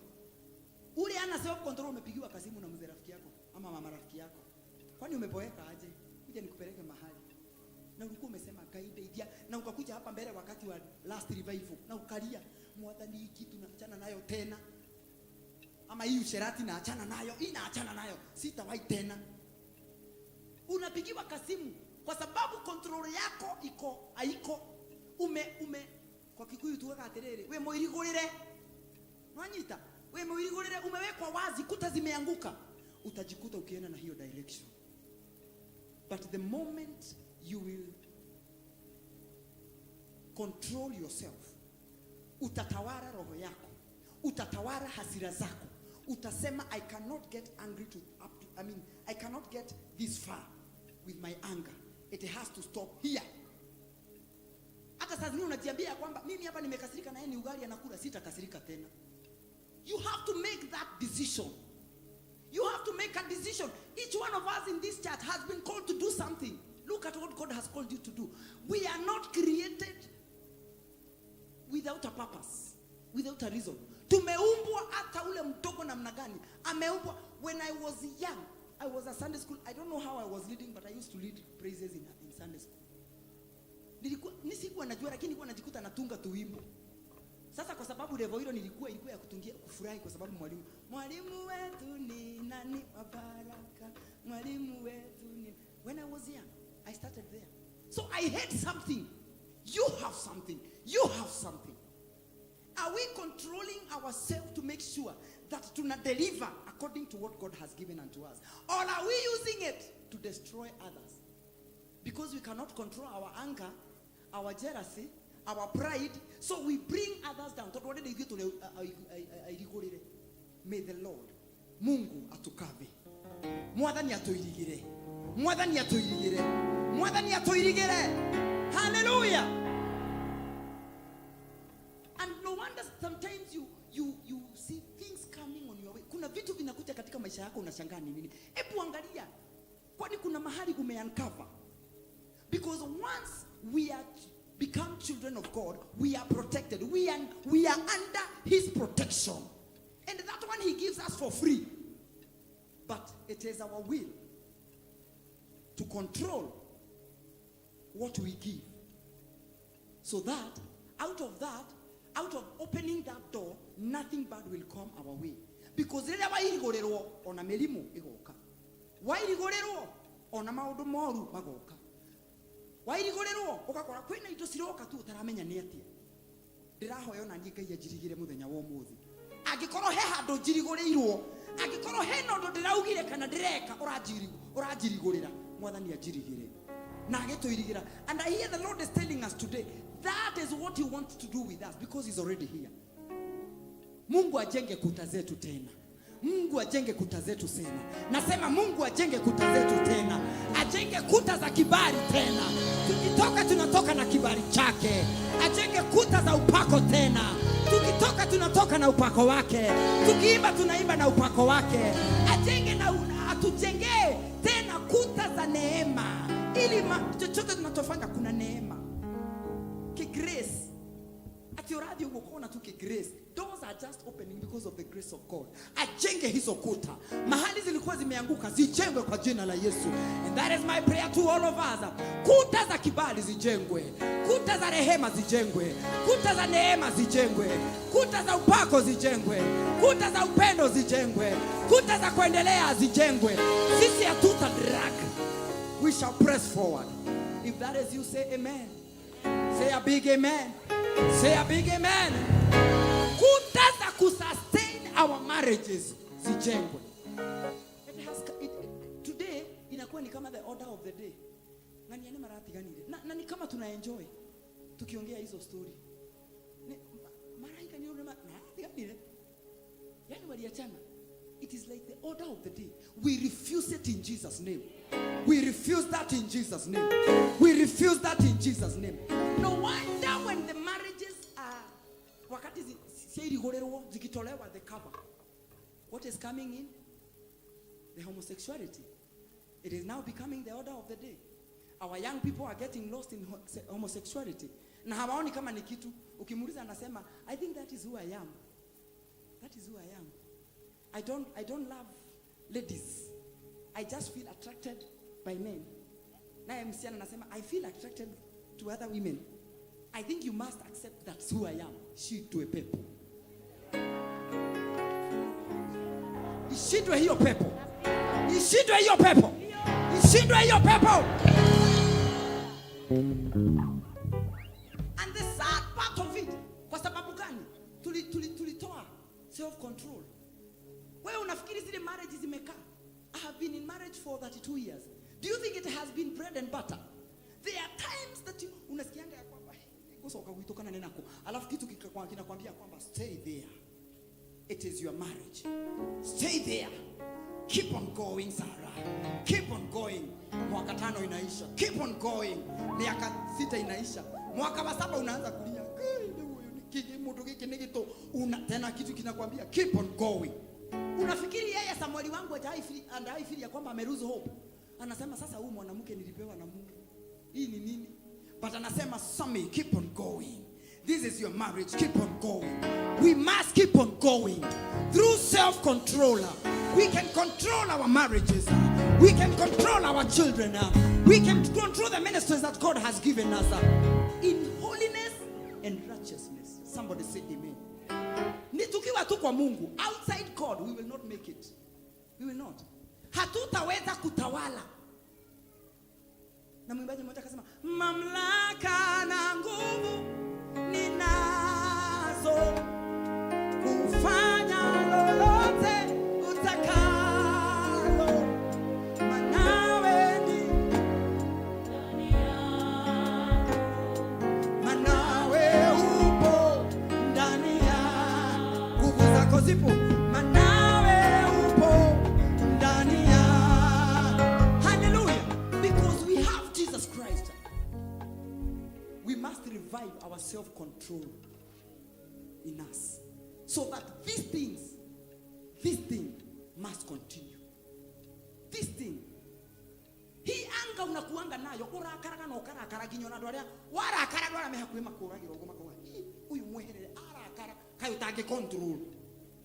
Hebu mwambie mwenzako, can't you control that? And you have the power. Eish. Makasiriko, huyu akikasirika hata haikukusamehe. Kila wakati anakukumbusha. Hebu muulize mwenzako, kwani huwezi kusamehe? Na unaweza. Si umuulize na mshangao mmoja kaleke yeke nawe. Samehe. You have the self-control. Hallelujah. You have it. It is in your hand. Exercise the goodness of God. Kila mtu anajua pride kwako ikiingia, wara yokiwana tigwetea tena kakali na wewe uramenya tiga kali usiakiri mweteo na kidi wewe uramenya tiga kali na hali aja hena tukali na no wara thimu na no ukire ali mona kakali urakimenya nige kali tuge nige kali, ambia sema, because you know it's a good vehicle. Kuwa kama Mjaluo anasema recently I bought a machine. But hii tunafanyanga ya kwamba ni kama ati tuko humble, lakini ni kiburi imejaa ndani yetu. We can control it in Jesus name. We can control it in Jesus, because the word of God is telling us without having self-control, it is like a house without a door, without a window. Anything will come in. Anything bad, anything good, anything will come in. Somebody say, may the Lord help me. May the Lord help me. And let me tell you, we cannot do that without the help of God. And because we came here because we love God, so God is in us, so we are able.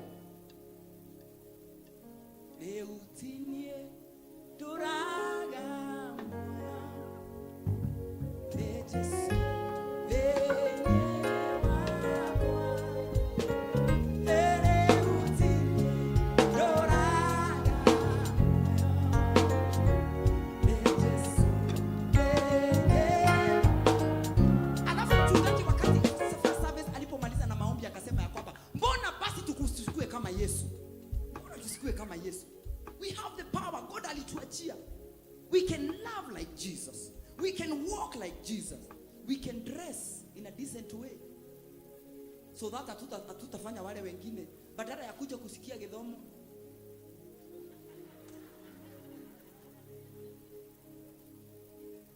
Na unajua macho hainanga pazia, iko na pazia? Haina. So itabidi maybe ukuwe na a very high level of self-control. Hiyo inatakanga high level of self-control, ya kwamba utaangalia hivi na uangalie kwingine jikorora.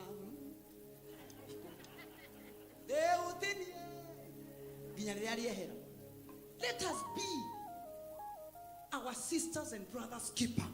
Anything that we do, let's do it in a godly manner. Somebody say amen. In a godly manner. I asked my team, wakati ulitoka kwa nyumba, uliangalia kwa kioo? Na ukajiangalia hivi? Na ukajiangalia hivi? Na ni Tuesday worship. Na ukasema ya kwamba tunakuja kuworship. Do you know how long it will take us to take that, kuchukua watu kuwapeleka mahali pa worship? Kitambo wamalizane na nyinyi kwa sababu ya vile mmevaa, waangalie. Na mimi Sara niko hapa nako kukadira kwa. Lift your hands to Jesus. Na mahano ya moko makaliganiro. What if we decently dress ourselves? Because we have that self-control. It will be easy for the church of God to lift the hands and not be tempted by anybody. Wait, didn't I ukinya modo? Leutinye doraga nejeso.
So that when we come to his house, we come to worship him. When we go around our businesses, kukue kuna wall. Dirisha za biashara zetu zifungwe. Milango ya biashara zetu zifungwe. Milango ya marriages yetu ambayo tumeiondoa ifungwe. Katika jina la Yesu. As a woman, as a wife, how can you exercise your self-control when it comes to having only one husband, only your wife? And many others will love you, but you look at them and tell them, I am sorry. I am sorry. I have a family. As a husband too, you have that control. It is in your hands. to look at that woman who is dying of getting you. Tell her, I have a family. And do you know what will happen? Your walls and windows of your marriages will be kept firm. But when you lose your self-control, you are opening those windows. You are opening those doors. What kind of a seed are you sowing so that your generation one time, when you will have no teeth, when you have no, your bones will be weak, mifupa yako haitakuwa na nguvu, hata ukikimbizwa hauwezi kimbia, and your generation is there. When you see them crying, when you see them struggling, and inside you, you know that this is a seed I sow. Hii ni seed nilipanda. How are you going to feel about it? May we have that self-control so that we can sow the right seed to our generation. That is my prayer. Kile ninapanda sahi katika marriage yangu, nataka nikione kiwe kizuri, nikiona Meshako wangu, nikiona Patricia wangu, nikiona Caleb wangu, wao wanavuna.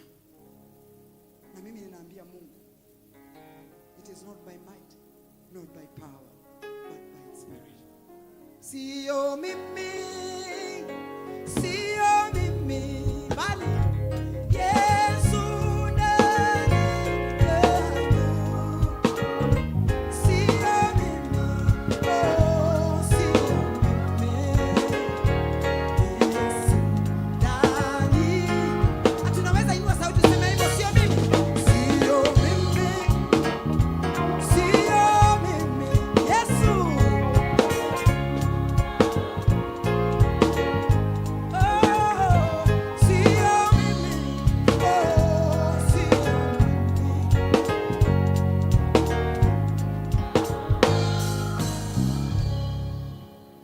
What I believe, na kile kitu ninaamini, hakuna neno la Mungu linakujanga bure. Linakujanga kwa sababu. Na neno la Mungu linakujanga kujenga, halikuji kubomoa. So ukisikia neno la Mungu limeachiliwa, ni kumaanisha ya kwamba kuna hali ziko hivyo, lakini kuna nguvu za kurudisha zinazoachiliwa. Na ndio maana Mungu analeta hilo neno, ndio alafu aachilie watakaoona, watakaosikia neno la Mungu waseme ndio nimefungua. Kuna mlango, kuna kitu nimekifanya katika maisha yangu ambacho kimeachilia, kuta zangu zimebomolewa. My walls are down, broken down. My windows are open. My doors are all open. Kwa ndoa, kwa kazi yangu, kwa biashara yangu, kwa whatever thing, kwa huduma yangu. Lakini neno la Mungu likija, linakuja kurudisha. Somebody say amen. Somebody say amen. And at this moment I want us to pray. And to pray, especially for those who feel like they want to come to this altar, to believe that from today, those walls that were broken down, zitasimama tena. Kwa jina la Yesu. Nasema zitasimama tena. Kwa jina la Yesu. Nasema zitasimama tena. Kwa jina la Yesu. Nasema zitasimama tena. Hizo dirisha wa kutokujicontrol kwetu, kuna dirisha lizilifunguka, na Roho wa Mungu anasema kwa sababu ni neno lake na ameachilia, anaachilia ili wale wanahisi ya kwamba ilikuwa imefunguka, wakija kwa imani, wakitembea hapa kwa imani, Mungu anawatendea miujiza, na hizo dirisha zinafungwa tena, na hiyo milango inafungwa tena. Kilichokuwa kinaingia ndani hakitaweza tena. Magonjwa hayataweza tena. Furugano hazitaweza tena. Ushakuta kuna situation unakuta tu mnavurugana na ujui ni nini. Makasiriko chungu tele. You don't know what is happening. And you get to a point you sit yourself down and ask yourself, what is happening? What have I done wrong? Maybe there is a window that is open. As we sing this song, if you believe that you want to come and cry unto the Lord, not to Sarake, to the Lord, ndio atengeneze hizo kuta tena, I give you an opportunity. And this time I want us to sing this song because we want to stand again. Nitasimama, nitasimama, nitasimama tena, nitasimama. nafasi nyingine, ninayo nguvu mpya. Nitasimama tena, nitasimama, oh, nitasimama, nitasimama, nitasimama tena, nitasimama. Ninayo nafasi nyingine, ninayo nguvu mpya, nitasimama tena. I want you to come if you feel that you want God. You want God. Atengeneze hizo kuta tena. Wewe ndio unajua ni kuta gani. Wewe ndio unajua mahali unaumwa. May the Lord help us. As we sing that song, we can pray together. I'm waiting for you. Nitasimama, nitasimama tena. Oh, ninayo nafasi, ninayo nguvu mpya. Nitasimama,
prosper again. You will go forward again. Kile kilichofungua kuta, kile kilichobomoa kuta za situation zako, tunazitangazia katika jina la Yesu. Maana neno la Mungu linakuja kujenga, si kubomoa. Na kwa sababu ya hilo neno la Mungu na ukakubali, wacha Mungu atende, wacha Mungu atende, wacha Mungu atende, wacha Mungu atende. Heavenly Father, in the name of Jesus, you are God of all by yourself. You are not equal to anything. Wewe hausawanishwi, wewe haulinganishwi. Hawa watumishi wako wamekuja kwa imani, kwa sababu wanasema kuna kuta zimeanguka katika maisha yako. Baba, kama ni self control yao ilifanya hizo kuta na wamejiona, Baba, katika madhabahu haya we call upon your name. Umesema ya kwamba watakaoliita jina la Yesu, Baba, utawaitika na utasikia. Tengeneza hizo kuta tena, simamisha hizo kuta tena, simamisha kuta za maisha yao, kusimamisha kuta za familia zao, kusimamisha kuta za kazi zao, kusimamisha kuta za huduma zao. Simamisha hizo kuta katika jina la Yesu, maana neno lako linajenga. Mchana wa leo neno lako linajenga, na wacha lijenge hawa, wacha lijenge hawa, wacha lijenge huyu mama, wacha lijenge huyu mama katika jina la Yesu. Katika hali yake, kilichobomoka, kilichobomolewa, kilichoteketea, kilichoisha, unarejesha tena. Rejesha glory yako, rejesha upako wako, rejesha kibali chako, rejesha rehema zako, rejesha neema yako katika jina la Yesu. Kilichotoweka tunakirejesha, maana umetuita ili tuseme kile ambacho hakiko kama kwamba kiko. Tunasema sasa, tunaita sasa urejesho, urejesho, urejesho katika jina la Yesu. Urejesho kwa huyu dada, urejesho kwa huyu dada, urejesho kwa huyu dada. Kilichopotea ambacho amekuja kukitafuta katika haya madhabahu, tunakiita kwamba kirejee tena. Upako urejee tena, kibali kirejee tena. Naomba kibali chako, naomba kukubalika kwako. Akubalike Baba, akubalike aondokapo, akubalike aingiapo. Baba, rejesha, rejesha kibali, rejesha Baba, rejesha rehema, rejesha huruma, rejesha mali, rejesha ndoa, rejesha Baba, kilichopotea rejesha katika jina la Yesu. Baba, tunaomba kwa sababu ya huyu dada katika jina la Yesu. Rejesha Baba, rejesha Baba, rejesha Baba, rejesha glory, rejesha glory yako, rejesha glory yako, rejesha glory wako. Hakuna mtu uliumba kwa makosa, umeumba kila mwanadamu kwa kusudi. Wacha kusudi lake lionekane, wacha kusudi lionekane, wacha kusudi lionekane katika jina la Yesu. Na kuja kinyume sasa cha mambo yote ambayo yamekataa katika maisha yake katika jina la Yesu. Na bomoa, na teketeza, na angamiza, na vunja katika jina la Yesu. Chochote ambacho shetani amejisifu nacho, na kiteketeza, na kiangamiza, na kibomoa, na kikatakata katika jina la Yesu. In the name of Jesus, in the name of Jesus, in the name of Jesus. The blood of Jesus, the blood of Jesus, the blood of Jesus. I cover her now with the blood of Jesus. Anakubalika sasa, anaongezeka sasa, anapanuka sasa, anasimama sasa katika jina la Yesu. Kwa jina la Yesu, kwa jina la Yesu. Waliomkataa watamkubali, maana nasema glory ya Mungu imfunike. Namfunika na glory yako, namfunika na glory yako, namfunika na glory yako, namfunika na glory yako, namfunika na glory yako. Kwani lepi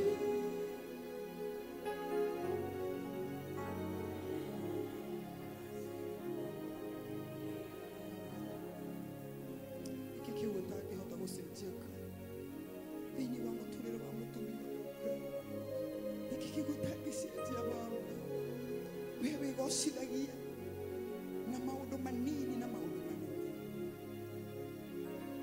Ndugike kiundu Ngai, ndugike kiundu tukuone, ndugike kiundu wigocithie.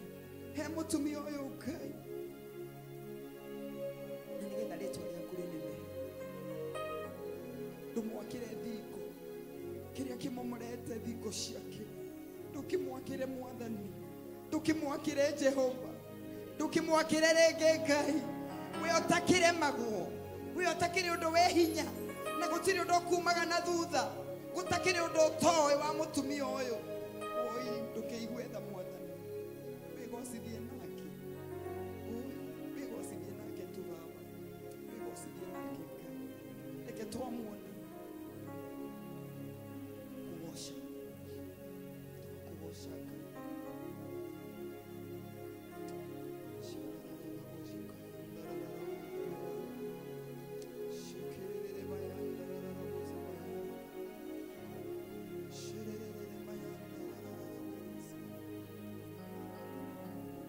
Hili kanisa kuna watu wamebarikiwa na huruma because vipawa ni vingi.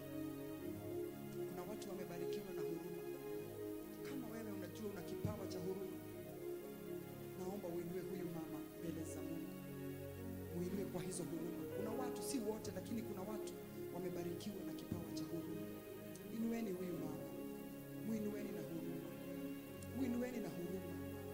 Muinueni na huruma. Muinueni tu na huruma. It is not over until God says so. Muinueni tu na huruma.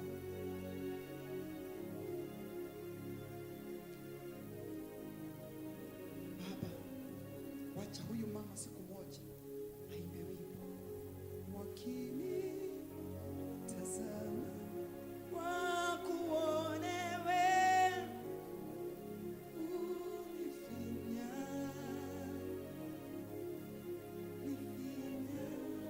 wacha ukwe wimbo wake wakini tazama wakuone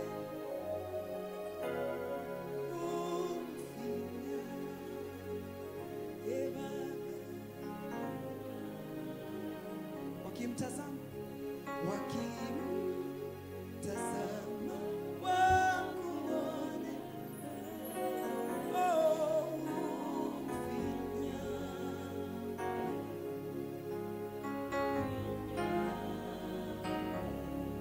na kuachia huruma za Mungu. Wacha huruma za Mungu zikakutetee katika maisha yako, katika maisha yako. Whatever happened, happened. Kilichotendeka kilitendeka. Wewe ni kiumbe kipya. Wewe ni mtoto wa Mungu na anakupenda. Wacha kujidharau, maana anakupenda. Anakupenda. Uko na value kama ya mtu mwingine yeyote. Mimi naomba ajisifu na wewe. Akufanyie kitu kimoja. Ajisifu naye. I release that in Jesus' name. Baba, naombea huyu mama katika jina la Yesu. Naomba ya kwamba kuta zilizobomoka zirejeshwe tena. Rejesha maisha yake, rejesha nguvu zake, rejesha kibali chake, rejesha afya yake, rejesha kila kitu kilichopotea.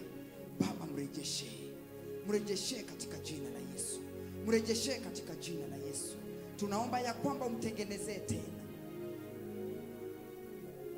kama vile mtumishi wako aliyeimba wimbo akasema, we muragiri ragira koroya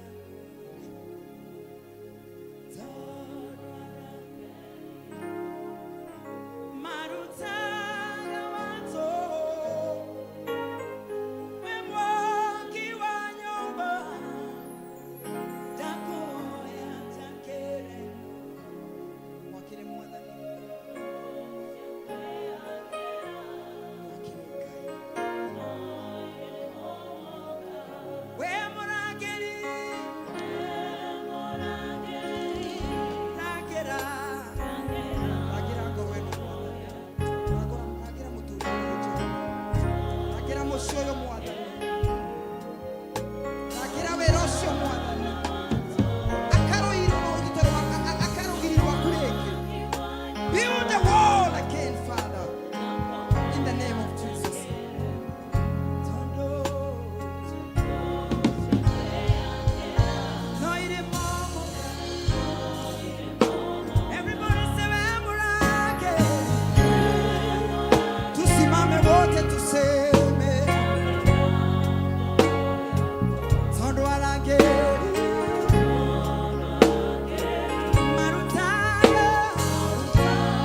Edeni wito tidwe niwe.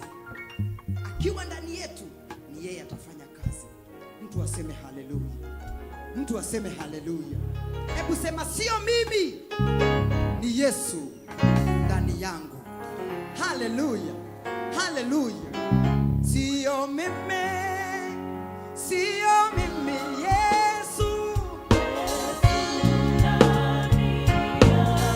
Tuwaseme sio mimi.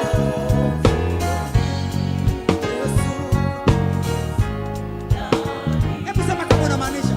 Oh, sio mimi. Sema sio mimi. Yesu. Yesu ndani yangu. Sio mimi. Sio mimi. Oh, sio mimi. Yesu.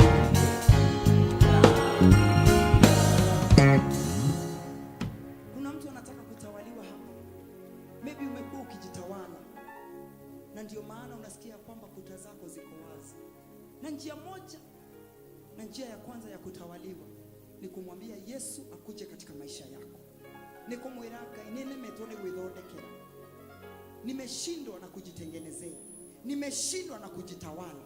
Nataka uingie ndani yangu ili unitawale. And that can only happen when you come and say, I want to receive Jesus Christ as my Lord, as my Lord and my Savior. In the morning I gave an example and I said, nilipatiana na example na kwaya nikawauliza wangapi wananipenda, wote wakainua mikono. Wangapi wananijua? Of course wakainua because wanajua Sarah Kenya. Nikawauliza wangapi wanajua kule Sarah anakaa? Hakuna. Wangapi wanajua family ya Sarah? Hakuna. Wangapi wanajua Sarah anafanyanga nini katika maisha yake kabla before kuimba? Hakuna. Lakini wanapenda nani? Situjibu. Wanapenda nani? All of us we love the Lord. Sisi wote tumekuja maana tunapenda Yesu.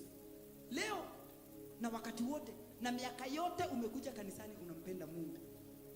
Hawa hawawezi nijua, familia yangu inanijua in and out. And more, my husband knows me because we have an intimacy. Kile kitu ninasema anaweza kuwa amekaa hapa because anajua. Na mimi pia ni mhubiri. Atahubiri anasema upendo. Penda mke wako. Because mimi ninamjua. Lakini akisema penda mke wako nitafanya yes because nimependwa. I know him, he knows me. And it is when it happened. Wakati tulikuwa tunapendana 32 years ago, tukiangaliana hivi, tunakuta hivi tunaangaliana tukisalimiana, tunaongea kila mtu anaenda kwao. Mimi naenda kwa mama yangu, na yeye anaenda kwa mama yake.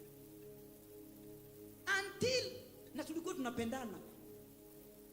Kama hivyo everybody loves God. Na ndio maana tunakuja katika nyumba ya Bwana maana tunampenda.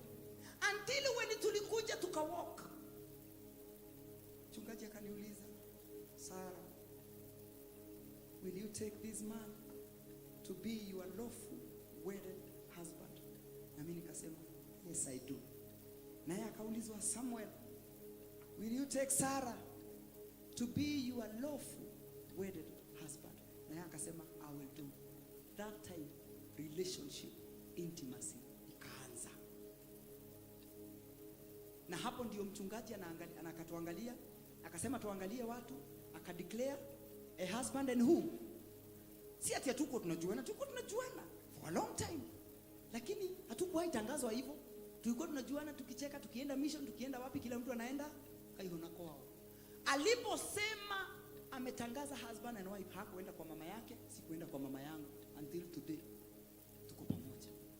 Who is that wants to tell the Lord, for a long time nilikujua, for a long time nilikupenda, but this day I want us to have a relationship.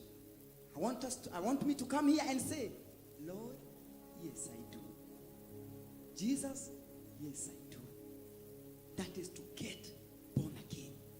You can love God, but it's until you open your heart, muanze ushirika wa kikaribu. Ukisimama unasema hapa, mimi na Yesu tunapendana na sitaacha kitu chochote kitutenganishe. kama vile unasemanga mimi na mke wangu na mume wangu tunapendana na hakuna mtu tutakubali atutenganishe.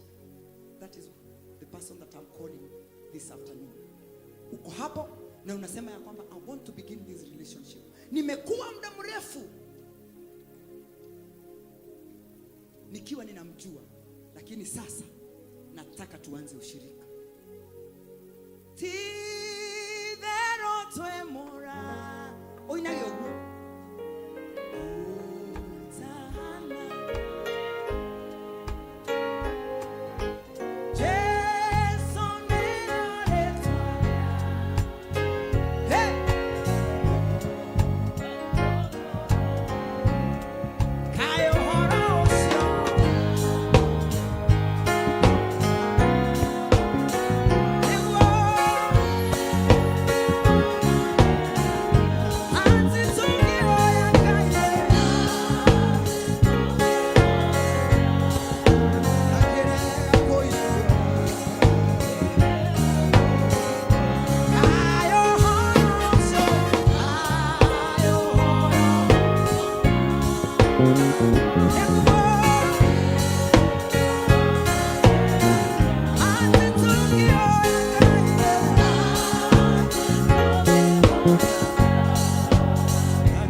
Jesus Christ.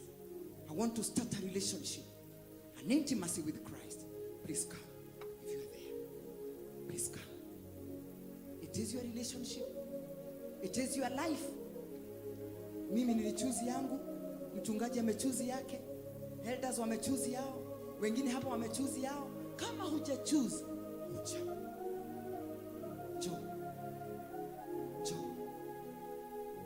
Makofi kwa Yesu.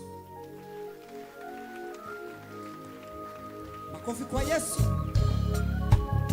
Nani mwingine njoo? Anza hiyo relationship na yeye na mtapelekana vizuri.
ndikoragwo na ihenya tondu undu uyu ndukoragwo wi muhuthu. Aca ndukoragwo wi muhuthu he mundu kuoya ikinya riu uigua thiini wakwa ini nguthii umagakwira urathi gwiconorithia hau we nawe karathi rathi no Jesu nake aragwita arauga uka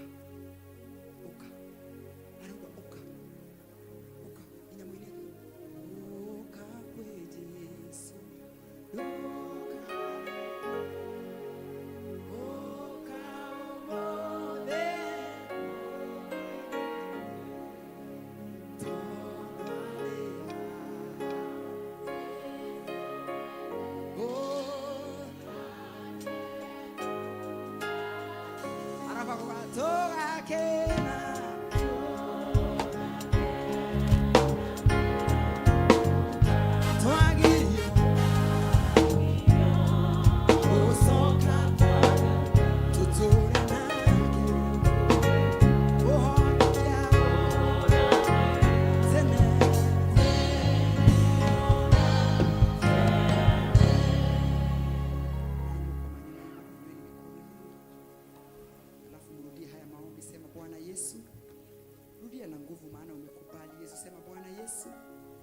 leo nimekata kauli ya kuja mbele niseme ya kwamba wewe ni Mwokozi wa maisha yangu.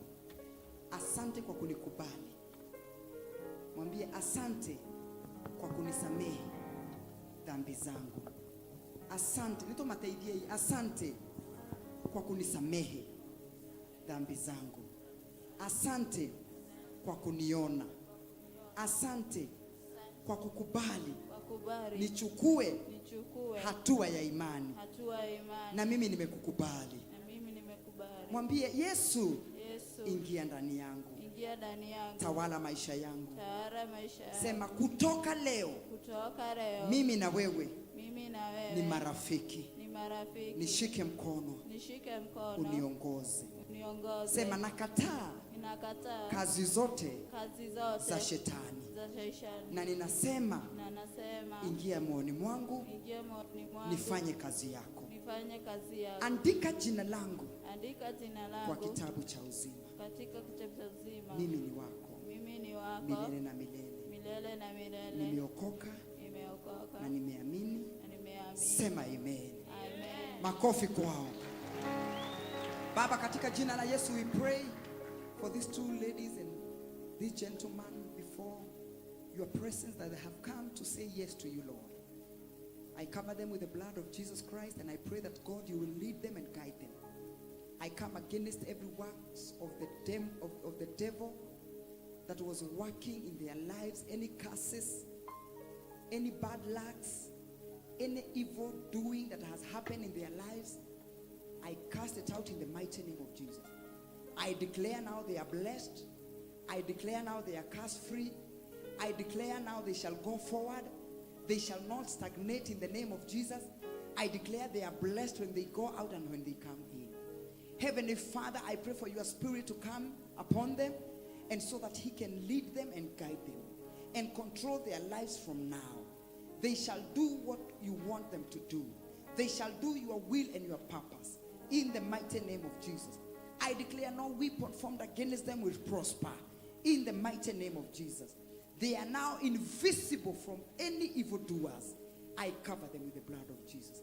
Damairigira mwathani. Damairigira na rugiriro waku. Kuma mothe tone magwetekera niwaigira ngoro-ini ciao. Mairigire Jehova.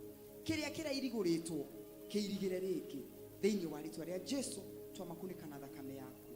In the name of the Father, the Son, and the Holy Spirit. Amen. Makofi kwa Yesu. Umeokoka in Jesus' name. Umeokoka in Jesus' name. Umeokoka in Jesus' name. Nani watawareceive?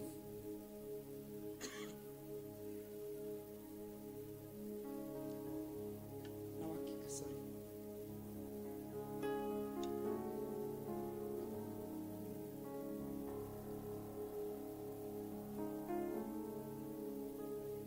Thank you, Jesus. Thank you, Jesus. Before we finish, I invite you all in the afternoon. We are going to have an ample time to praise the Lord, to worship the Lord, to pray, and to declare and to decree. Praise the Lord. Ndamwite inyuothe muke afternoon tugie na ihinda riega ria kugoca Ngai na kwirekereria mbere ya Ngai. No ni twambe turugame tondu ndenda tuine rwimbo ruru tukirikia ni njui turutire mihothi na ni twikire maundu maria mangi no ni tukurehe muhothi uga muhothi wa ibada nduge na hinya muhothi wa ibada twirirwo ibada niki iyo muhothi wa ibada wa kurehe riu tugioka tuke mbere ya Ngai tondu tugukite riu na kuina na worship is not only singing. Worship is also giving. Giving is a worship. Lifting hands is a worship. Singing is a worship. Lifestyle, the way you live, the way you portray yourself to others is a worship. You worship God. We are all created to worship God. So that in the way we uria turathie, uria turaria, uria tureka, iyo yothe ni worship. Riu ndenda tuke turehe indo citu haha, nitureherwo kiondo. Na kwenda tuine rwimbo ruru ti theru twi murata ni ukurucokia utahana tari angi na ndugokio uria tukaga no inde mwangirikana ni jura tuthiaga tunyitete ugo ginya guoko guku gutirondo riu kwenda tuke tukiinaga tondu Jesu ni mwega tekera biti demoni tuguko we tayari nyote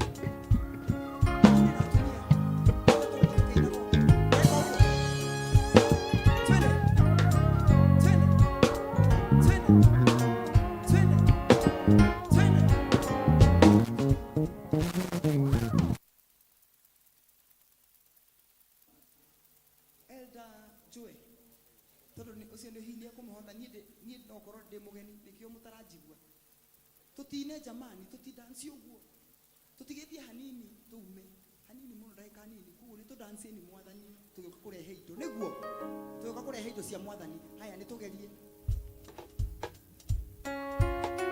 twende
for the Lord.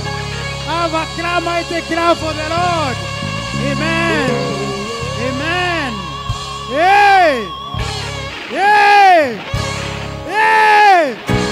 Hey. Shout again. Hey. Amen. Amen.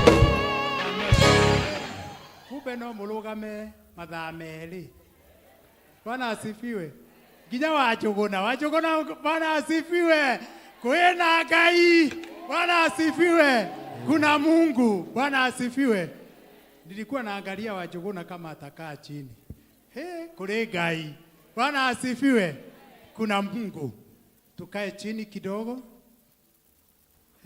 Tutakuwa na session nyingine kutoka saa 9 mpaka niseme tutaambiwa. Elda Kimani, karibu.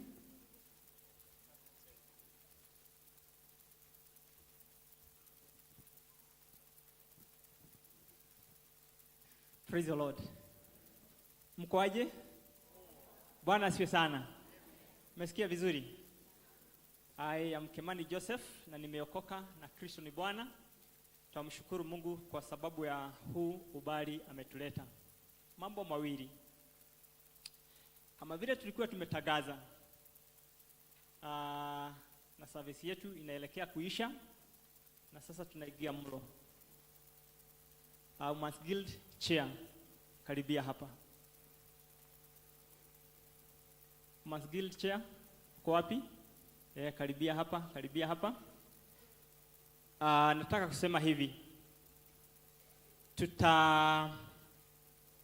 tutapata chakula pale, na tukimaliza sisi zote tutarudi hapa kanisani,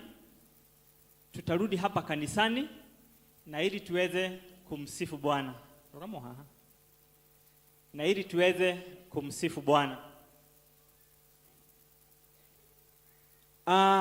Ebu geukia mwenzako umuulize, Friday no okire? Haya, tigana nake. Muulize, Saturday wanawake aga Friday, Saturday no okire? Haya, akwira atia? Mwire atiriri, umuthi agerie kwaga. Mwambie kuja siku ya leo. Bwana asifiwe sana. Na tutamsifu Bwana, tutarudi hapa, na sababu tumeandaa chakula cha kila mmoja wetu. Kwa hivyo you have nothing to say ya kwamba tulikuwa umekimbia nyumbani kula alafu urudi. Hakuna kitu kama hiyo. Kwa hivyo tuko na chakula cha kutosha hapa, na sisi wote tutakula. Kuna Bwana Charles Moiro, immediately after this utasogesha gari yako kidogo hivi, utaelekezwa pale, na ili tupate nafasi pale. Kuna gari KCX 446M. KCX 446M, pia wewe utaisogesha kidogo ili tupate nafasi. Praise the Lord. Na tutafanya hivi.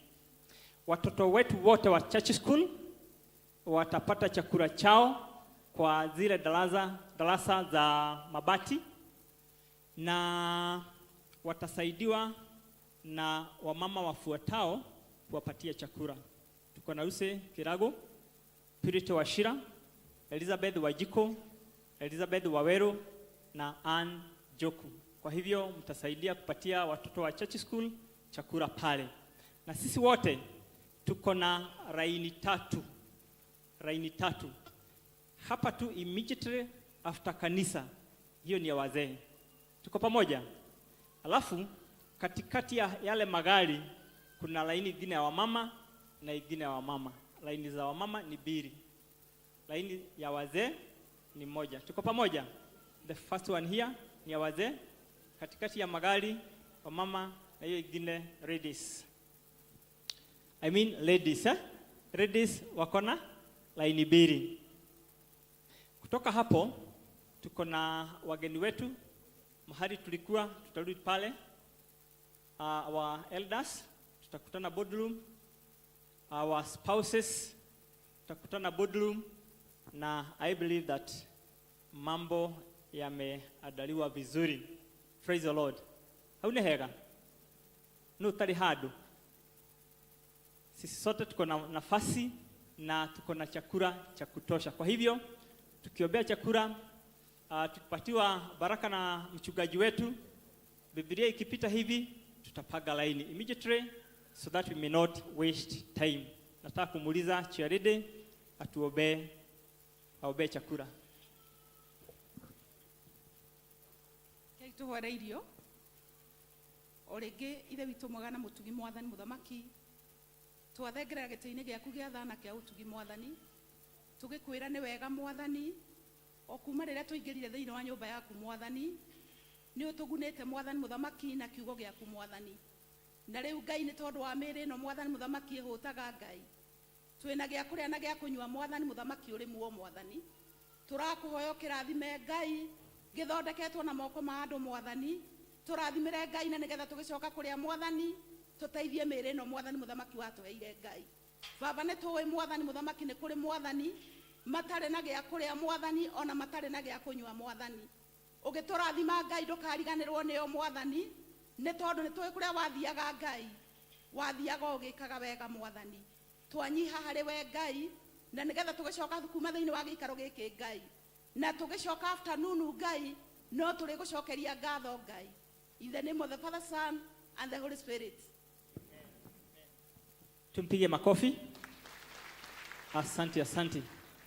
Na tondu twiragwo njiraga kaingima tari murorere ya keri.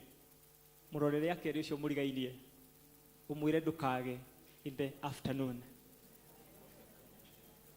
Ndukage in the afternoon. No coke mwire atiriri Ngai arokuirigira. Ngai arocokereria ruthingo ruria kuirigeire naruo. Na Ngai akuririkane.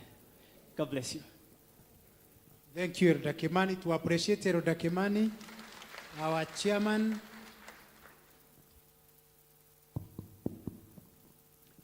Kama vile daktari amesema, mkono yako ya kulia niinulie.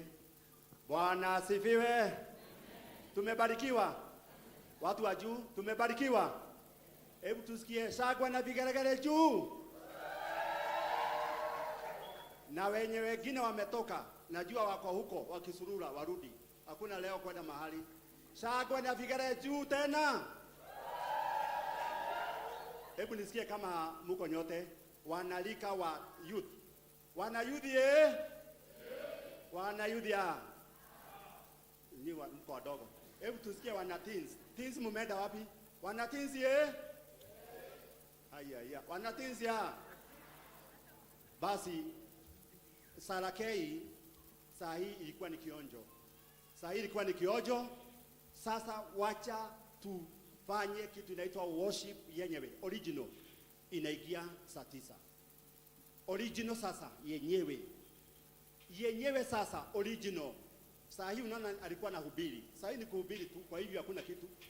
Saa hii ni kuhubiri, alikuwa na hubiri. Original inaingia saa 9.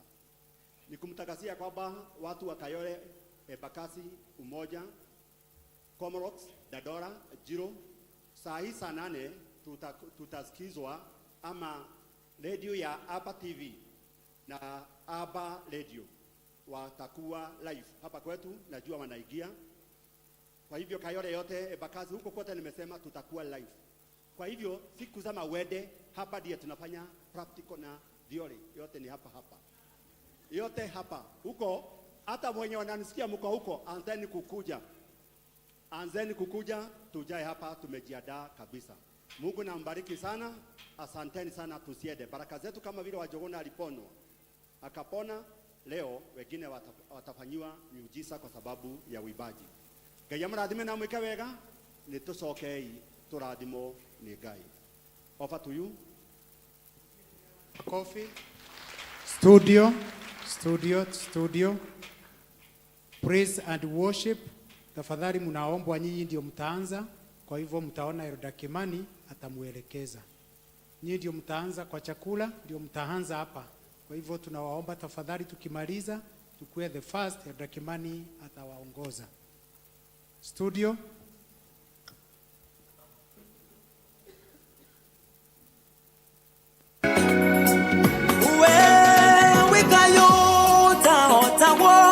Muikari wa Kayole na matura maria marigiceirie ithuĩ twĩta PCEA Society Church tũgĩtongorio nĩ Reverend Albert Gikonyo ũrĩa nĩwe parish minister na Elder Patrick Karanja the LCC chairperson, nĩ tũnyitanĩire na Dr. Sarah K and the Shaka team tũgĩgwĩtĩra 3 days worship experience ĩrĩa ĩgakorwo PCEA Society Church kwambĩrĩria mweri 19 thinacara na nuthu cia hwaĩ-inĩ kinyagia thaa 2:30 cia ũtukũ.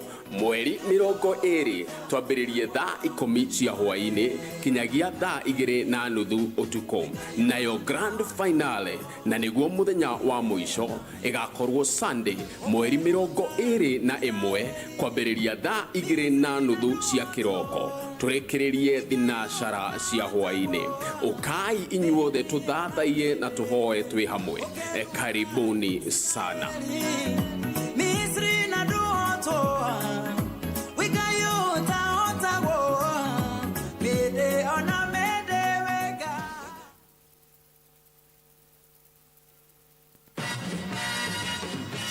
Wa mundu mwethe niguo riri wake, naguo mwiciririe wake niguo tawa uria koragwo ahetwo ni Mwathani. Sunday ya mweri 28 mweri uyu ni muthenya wa Youth Sunday kanitha-ini wa PCEA Society Church.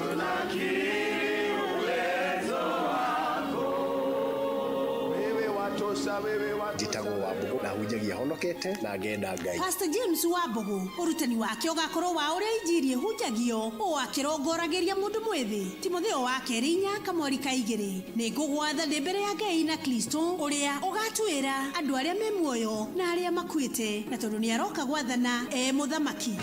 Ni kanitha-ini wa PCA Society Church Kayore Spine Road thutha wa Shujaa Mall mweri 28 mweri uyu wa kana kinya gatene turathimwo hamwe. Turugamei ithuothe tulathime twakuoya tulirie kirathimo Mwathani tugwetereire utuhe hinya mweru. Riu ni ihoya ritu tuhe hinya mweru ngetha tuhote gutoria maria mothe twagirwo ni gwika. Kerani hamwe na ithuĩ twagucokeria ngatho ni tondu wa gututungatira na kwaria na ngoro citu ati ni twagiriirwo ni kugitirwo, ni twagiriirwo ni kuhotanirwo. Tuhotanire ntwaguthaitha maundu-ini mothe anake aitu airitu aitu na mĩciĩ itu tukwenda kuhotanirwo. We niwe Ngai hamwe na ithuĩ, wega ni tondu wa kugia hamwe na ithuĩ maundu-ini mothe na gutwikira hinya na guturirikania nitwagirirwo ni kugia na self control niguo tuhote gutua matua maria maringaine na kwirira. Ni wega wa Ngai uria ũtangĩmenyeka ũrĩa ũtariĩ, ũroikaragia hĩndĩ ciothe ngoro-inĩ cianyu na meciria manyu mũmenyete na mwendete mũno makĩria Kristo ũrĩa waku nĩ tondũ wa mehia maitũ, nigetha tuirigĩrwo nĩ wendani wa Ngai, tuirigĩrwo nĩ kĩrathimo gĩake, tuirigĩrwo nĩ ũhotani wake. Nakĩo kĩrathimo kĩu kĩa Ngai ũrĩa wombire igũrũ na thĩ na kĩa Mũriũ na kĩa Roho Mũtheru kĩrotwarana hamwe na inyuĩ, kĩroikarania hamwe na inyuĩ mawĩra-inĩ manyu na ũndũ wothe mwĩkaga kuma rĩu gũthiĩ na mbere mũrona ũhotani wake nĩ kuma rĩu nginya tene ona tene. Amen.